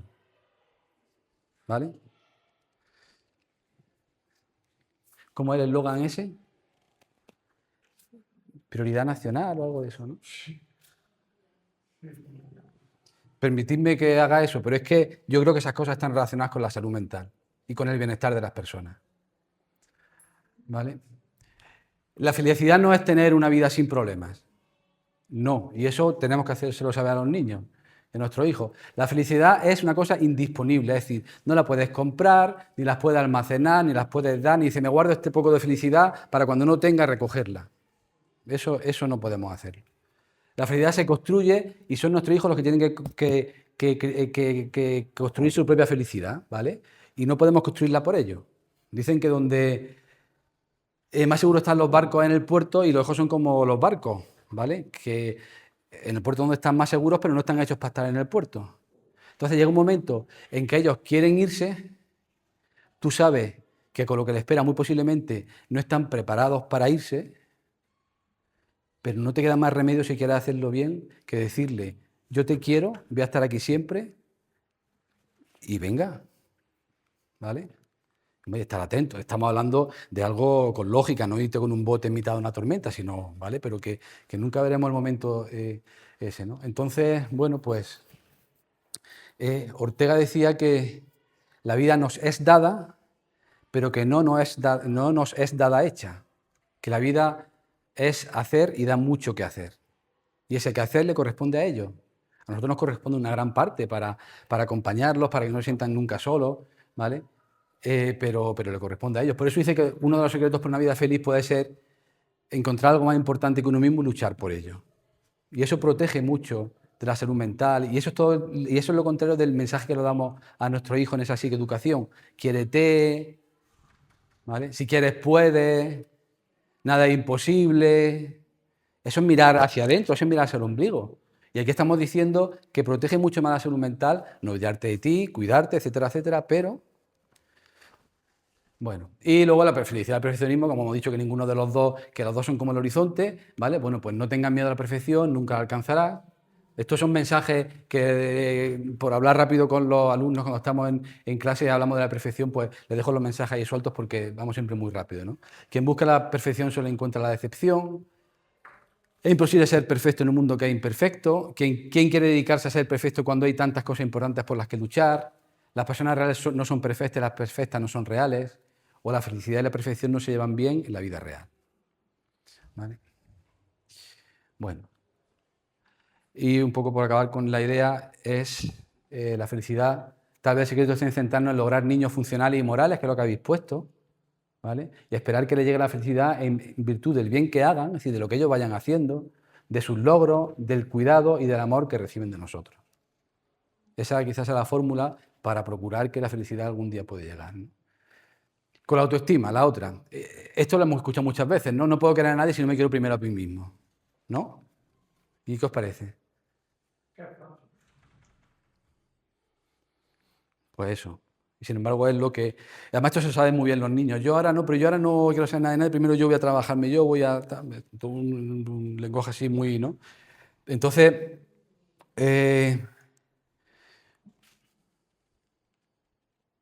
vale.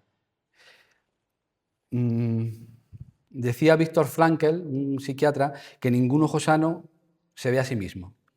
Es decir, los ojos están hechos para ver a los demás. Cuando el ojo se ve a sí mismo es porque el ojo está enfermo. Cuando ve... Y a las personas nos pasa igual, ¿vale? Cuando la persona se ve demasiado a sí mismo y no ve a los demás, pues puede tener inicio de algo. Es fundamental, por tanto, preguntarnos, relacionándolo además también con lo de antes, no solamente qué pueden hacer los demás por nosotros, sino qué podemos hacer nosotros por los demás, ¿vale? Bueno, vamos a ir avanzando. A ver. Ok, sí. Bueno, nadie aprende a quererse a sí mismo en soledad. Es decir, nadie aprende a tener autoestima porque por la mañana tu padre te diga 1000 veces eres el mejor, y tú miras al espejo y te repitas 1000 veces qué bueno eres, te va a salir todo bien. Así uno no siente más autoestima, ¿vale? Las personas que quieren, cuidan y tratan bien a los demás son los que algunas veces más autoestima tienen. Como padres, ¿cuándo sentimos que buenos padres con buena autoestima? ¿Cuándo qué? Cuando nuestros hijos nos dicen solamente que nos quieren o nos miramos y decimos qué buen padre que eres. O también cuando ves que has superado problemas y cuando ves que realmente le estás ayudando. Cuando no puedes ayudar, por mucho que te diga tu hijo te quiero, pero tú ves que está deprimido, qué tal, que no puedes hacer nada por él, ¿tú cómo te sientes? ¿Qué autoestima tienes como padre? ¿Vale? O como madre. Entonces, tener una buena autoestima no está reñido con la humildad ni con sentimientos como la culpa o la vergüenza, ¿vale? Ay, perdón. Eso. La culpa y la vergüenza son sentimientos muy desagradables, pero son muy nobles. Hasta cierto nivel. No estoy diciendo que vivamos en la culpa y en la vergüenza, ¿vale? Pero es que ¿cuántas cosas hacemos bien porque está la culpa y la vergüenza y nos mordemos la lengua y no respondemos cuando no tenemos que responder? ¿Vale? Ahora, si vamos por la vida sin culpa ni vergüenza ninguna, ¿cómo sería el mundo? ¿Vale? Y no estoy diciendo que haya que tener continuamente culpa y vergüenza, pero no tenemos que tener miedo de que nuestros hijos a veces sientan culpa y vergüenza. Que eso en un contexto de amor, de cariño, de convivencia, de tal, y que le ocurra de vez en cuando, pues es parte de la experiencia que tienen que tener, porque le ayudan a autorregularse, No que tengas tú que estar siempre diciéndole, ¿vale? Te voy a castigar, te voy a... ¿no? Muchas veces la culpa, hago esto, no, que le va a doler a este, me voy a sentir culpable. Bueno, pues ya está, no pasa nada, ¿vale? Voy a salir desnudo por la calle, no, que me da vergüenza. Pues muy bien, claro que te tiene que dar vergüenza si haces eso. O si meas en mitad en la calle, o si tiras una botella, no sé qué, claro que hay que tener vergüenza, ¿vale? Y claro, lo que pasa es que ese tipo de cosas no se llega de repente un día, sino se llega antes pues porque le hemos dicho, hijo mío, tú puedes todo, no tienes que sentirte nunca mal por nada, tú tienes que... ¿Vale? Entonces, claro, cuando luego haces eso, pues no te sientes mal por nada. Bueno. Y luego también es importante eso, no somos nuestros sentimientos, los sentimientos van y vienen y muchas veces se piensa en alguien que porque está triste ya es un deprimido, ¿no? Los sentimientos van y vienen y uno puede sentir una cosa y hacer la contraria. Puede sentir rabia con el profesor, pero puede hacer lo contrario, morderse la lengua y no soltarlo. Y eso de que como yo soy así y yo digo las cosas a la cara y yo soy muy abierto, pues te digo, no, tú eres un maleducado. Sin embargo, es un valor que también algunas veces, bueno, pues se ve en los programas estos de televisión algunas veces. Yo es que te digo las cosas a la cara como si fuera una cosa valiosa, como si fuera una virtud, ¿no? ¿Por qué? Pues no te da ningún pudor ser así. Entonces, algunas veces eso también está bien y hay que educarlo. No hay que educarlo en la vergüenza y en el miedo, porque eso es muy destructivo. Pero son sentimientos que pueden ser útiles, bueno, que son útiles. ¿Vale? Bueno, no puede haber una autoestima sana si somos indiferentes al dolor, las necesidades o las virtudes de los demás. Y una mala autoestima nos puede llevar al individualismo, si solamente es tú, me miro, yo me necesito, yo tal, al individualismo y al narcisismo, ¿vale? Crees que podemos con todo, que no necesitamos a nadie, ¿vale? Y lo que decía antes, podemos estar criando a niños narcisistas con miedo al fracaso, porque lo estamos sobreprotegiendo. Y eso pasa factura. Ese tipo de cosas no traen problemas de salud mental, nada más que la falta de autoestima y ser tímido, ¿eh? También otras cosas que están en el polo opuesto también generan otro tipo de dificultades. Bueno, la buena autoestima, la que es útil, no viene del convencimiento de que eres único, sino de la satisfacción de lograr y superar dificultades. Y si vamos quitando dificultades, si vamos preparando el camino para nuestro hijo, en lugar de nuestro hijo para el camino, pues cuando se encuentre sin nosotros, pues va a ser más difícil que tenga su autoestima, porque no hay nadie que le esté quitando cosas y no hay nadie que le esté diciendo continuamente, venga sí, oye, pues no, y no pasa nada, ¿vale? Y no eres perfecto y te has caído, pero es que yo no te voy a dejar solo nunca. Bueno, lo que habíamos dicho, un José nunca se ve a sí mismo.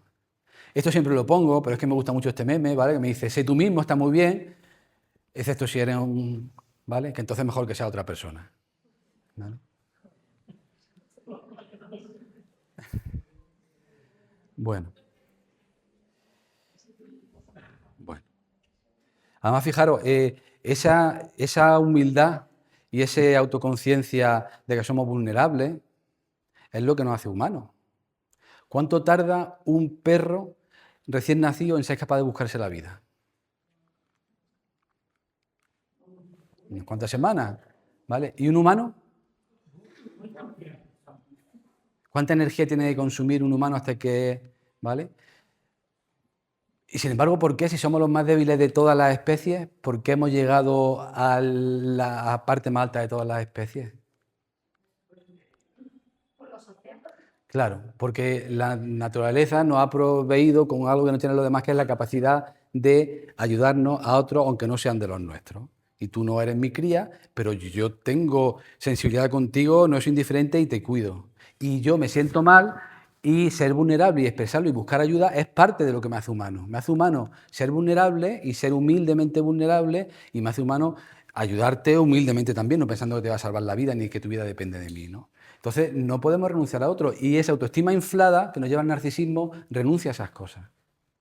¿Y la empatía? ¿La empatía qué es? Eso es lo que han dicho siempre. Eso nos lo han dicho tantas veces. La empatía es ponerse en el lugar del otro, que ya ha perdido el significado. Ponerse en el lugar del otro. Se lo pregunta a los chicos, eso es ponerse en el lugar del otro. A las chicas, esto es ponerse en el lugar del otro. Vale. ¿Y qué hacemos con eso? Estos padres tienen mucha empatía, ¿verdad? ¿Se están poniendo en el lugar de su hijo?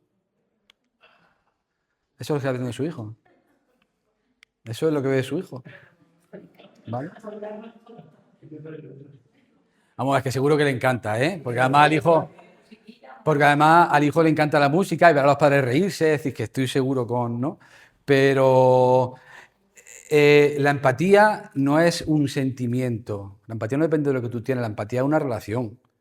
Depende de lo que la otra persona recibe, de lo que tú le estás dando a partir de lo que él está percibiendo de ti. No sé si me explico.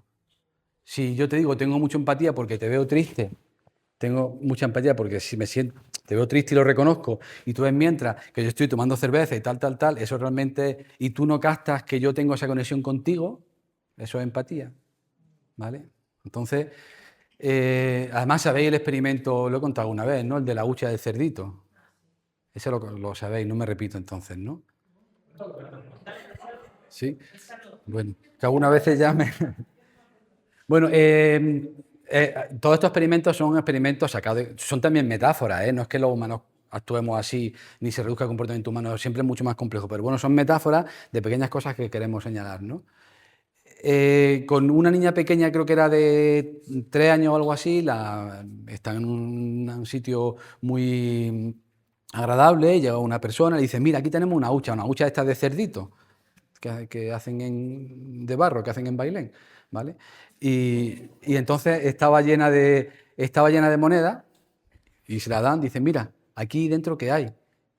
Se asoma y tal, dice, vamos a abrir a ver lo que hay. Dice, venga, vamos a abrirlo. Abren y salen muchas monedas, ¿vale? Y dice, pues monedas, ¿no? Sí, monedas. Ay, ¿cuántas? Qué bonitas. Dice, mira, ahora vamos a hacer una cosa. Ahora vamos a llenar el cerdito de canicas y lo vamos a cerrar. Y va a venir otra niña y le vamos a decir, le vamos a preguntar qué hay dentro del cerdito. ¿Tú qué crees que va a decir la niña? ¿Qué pensáis que dijo esa niña? Dijo canicas. Dijo canicas, ¿vale? Hicieron un experimento con una niña un poquito más grande y esa niña sí fue capaz de decir, va a decir monedas. ¿Qué diferencia había entre una y otra? Que la primera no era capaz todavía de desconectar de su experiencia lo que había visto meter canicas, para conectar con la experiencia de la persona que iba a venir, que no había visto meter canicas. Entonces, la empatía empieza por ser capaz de desconectar contigo, con tus vivencias, con muchas cosas de tu vida, incluso algunas veces con tus valores, para conectar con el otro. Yo puedo pensar, que te digo yo, que estoy en contra del aborto, por ejemplo, pero yo puedo tener empatía con alguien. Yo puedo ser un sacerdote y no estar de acuerdo con el aborto, pero puedo tener empatía con alguien que venga a decirme que está embarazada y está pensando en abortar y hablar con ella desde la empatía. Para eso tengo que desconectar con mis creencias. Pero si no eres capaz de desconectar, no vas a ser capaz. Y muchas veces a los padres nos pasa eso, ¿vale? Que no desconectamos con nosotros. Ya es tú que hasta podríamos conectar con lo que nos pasó a nosotros, que quizás fue muy parecido a lo que está pasando a ellos, ¿no? Pero nos cuesta mucho trabajo de desconectar con los miedos que tenemos, con nuestros intereses, con los tal, ¿vale? Y lo primero para tener empatía es desconectar para conectar, ¿vale? Bueno.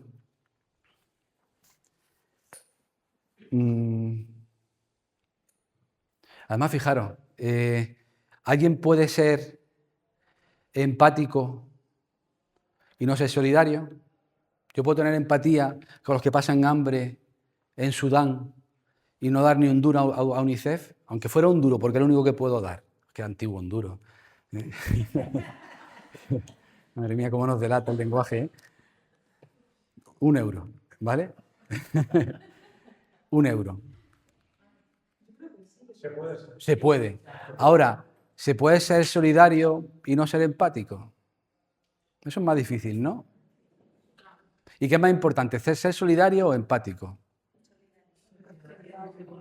La gente que es solidaria se plantea si es empática, a lo mejor lo es sin plantearse que es empático. Yo es que soy muy empático, no, yo es que tengo que hacer esto, porque no puedo consentir que la gente se esté muriendo de hambre.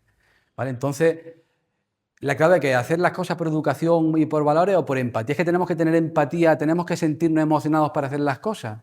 Tenemos que sentirlo, lo que decía antes, no somos nuestros sentimientos. Es que hay cosas que tenemos que respetar porque son así.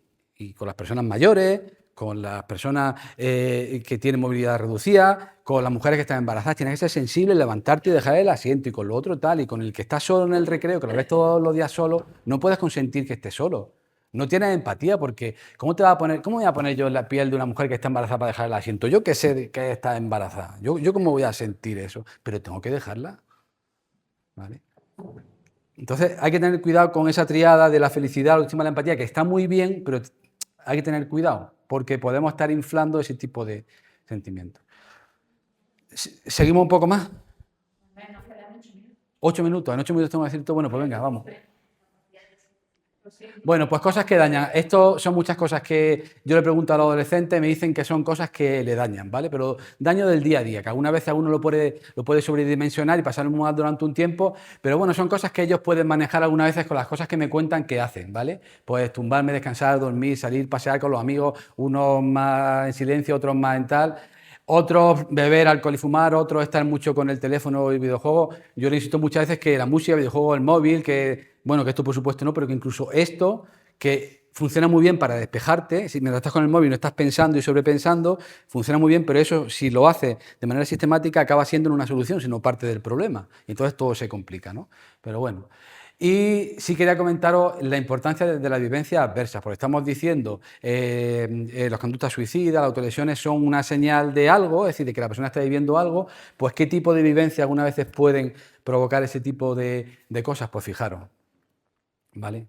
Esto es muy importante, yo lo insisto mucho en esto a los chicos y las chicas del instituto y estoy seguro que siempre que lo cuento alguna chica que lo escucha se siente identificada, porque sigue habiendo muchos abusos sexuales callados y ocurren dentro de la familia y en personas muy cercanas a la familia. Y no se dicen porque algunas veces son muy sutiles y no te das cuenta que ha sido un abuso hasta que no ha sido un poquito mayor, porque estabas dudando, porque tienes miedo, porque has comentado algo y tu madre y piensas, ¿y qué palo le voy a dar a mi madre cuando le conteste de su hermano, de mi hermano, de no sé quién? Y arrastra un sufrimiento increíble, que luego sale de muchas maneras. ¿Vale? Por supuesto, la exclusión social, la conflictividad familiar, el acoso escolar, etcétera, ¿vale? Y luego hay experiencias adversas del día a día que no son cosas como muy traumáticas, plum, pero vivir en un ambiente en la que tiene una enfermedad crónica, o un padre con una enfermedad crónica, o una madre, un familiar que lo estás conviviendo ahí de una manera muy intensa, ¿vale? O un sitio en el que no sabes si tu padre cuando mete la llave ese día va a llegar simpático, o ya nada más ver cómo ha metido la llave, sabes que ha bebido, que te espera un grito, una paliza o tal, y vivir en esa inseguridad, en esa incertidumbre, en el que hagas lo que hagas, siempre le parece mal a los demás, nadie te dice lo ha hecho bien, siempre todo eso de manera acumulativa puede ser una vivencia adversa, ¿vale?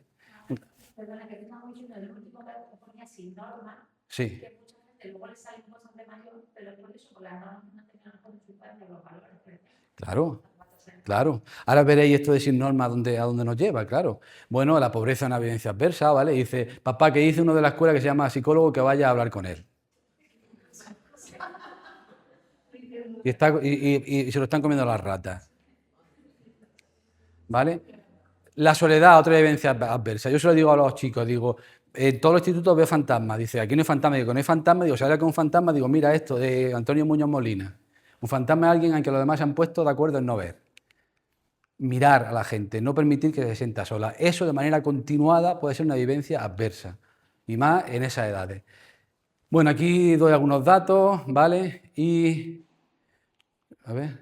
Y esto, la sobreprotección puede ser un tipo de maltrato, porque puede tener efectos muy perjudiciales, ciertos tipos de sobreprotección. Bueno, la vivencia adversa no ocurre una sola, sino que hay chicos que le ocurre una y van una detrás de otra, ¿vale? Tienen peores consecuencias si ocurren a edades tempranas y la adversidad es intencional. No es igual que una persona haya tenido una vivencia adversa de que fallece... Sí, vale, ¿vale? Bueno, seguimos avanzando. El impacto tal. ¿Y qué ocurre con los chicos, con los pequeños? Es más problemático porque tienen menos recursos para afrontarlo. Muchas veces no se les cree, no será para tanto, ¿vale? Es un niño, lo ha sobredimensionado. Porque no tienen recursos cognitivos y muchas veces no van a ver los factores que influyen y se van a echar la culpa. Mi padre siempre llega así o mis padres se pelean siempre porque tengo yo la culpa porque he suspendido y se echa la culpa a él, ¿vale? Y están en un periodo del desarrollo en el que el cerebro está muy activo y es muy fácil que se asocien algunas cosas, ¿no? En ese sentido decimos que los niños y los adolescentes son como el pájaro, el canario en la mina. ¿Sabéis que el canario en la mina se utilizaba si había grisú? El canario se moría, indicaba que había un gas que tenías que salir corriendo. Pues hoy, con los datos de salud mental que vemos, podemos pensar que en el ambiente hay algo y a ver la bomba que viene cuando estos chicos sean grandes, qué es lo que va a pasar. Digo, esto contribuyendo a eso que he dicho antes que no tenemos que hacer, que es el dar ese mensaje de desesperanza que ¿vale? Ya no me paro mucho, pero bueno, no voy ahí. Bueno, y por último, y aquí sí vamos a ir a dos cosas rápidas, el amor incondicional siempre. Es decir, precisamente porque te quiero, te voy a querer siempre, incondicionalmente, hagas lo que hagas, ¿vale? Pero precisamente por eso, lo que me parezca mal, te lo voy a decir. Y precisamente porque te quiero, no te voy a tratar como un cliente. Si tú eres mi cliente, me dices que eres un perro, digo, eres un perro muy mono y te voy a vender comida de perro, la mejor, la más cara, yo me forro. Pero como te quiero, no te voy a tratar como un cliente, te voy a decir, lo siento mucho, te va a fastidiar lo que te voy a decir, pero tú no eres un perro y eso no puedes hacerlo, ¿vale? Bueno, escogemos el camino equivocado del principio cuando suponemos que nuestra meta es cambiar la mente y el corazón y no el lugar en el que las personas viven. Y esto sí quería señalarlo muy rápido, fijaros. Parece ser que La libertad tiene que ver con tener elecciones. Si no podemos elegir, no tenemos libertad. Cuanto más elecciones tengamos, más libertad tenemos. Cuanto más libertad tenemos, más felices somos. ¿Cuántos tipos de pan había cuando erais chicos? ¿De leche? ¿De coche? ¿Hoy cuánto hay en el supermercado? ¿Cuánto tarda en comprar ahora? ¿Y antes? ¿Cuánto tarda en comprarte unos pantalones? Hay tantas cosas para elegir, es decir, esto es verdad hasta cierto nivel. A partir de cierto nivel, una cantidad de elecciones muy grande, en lugar de darte libertad, lo que hace es paralizarte. Y hoy en día está ocurriendo eso. Y no son, es decir, cuando tenemos tantas elecciones, muchas veces produce parálisis más que liberación. Como pensamos que hay tantas opciones, tenemos que decir, bueno, tengo que elegir el mejor coche, el mejor tal, y claro, entonces estás siempre dudando. Y es que además cuando lo eliges y lo pruebas, te decepciona porque dices, no, seguramente que ese que no he cogido me hubiera caído mejor ese pantalón. Entonces elegimos cada vez mejor, pero nos sentimos cada vez peor. Y eso le puede pasar a los chicos, porque si nosotros tenemos opciones, imaginaros a través de internet todas las opciones que tienen de lo que puedes ser, cómo puedes sentirte, de sentimiento, de cómo puedes experimentar el amor, de cómo puedes experimentar el tal, ¿vale? Y por último, le dice, esto es lo último de verdad, el pez le dice al pez chico, el padre le dice al niño, dice, puede ser lo que quieras, no tienes límites. Y tú ves esto y dices, ostras, no tienes límites, pero ¿y la pecera qué? Eso es una trampa. Sin embargo, si le damos la libertad absoluta y rompemos la pecera, ¿qué pasa? Es decir, todos necesitamos una pecera. Necesitamos límites para poder experimentar la libertad y poder ser felices. Disculpad el rollo.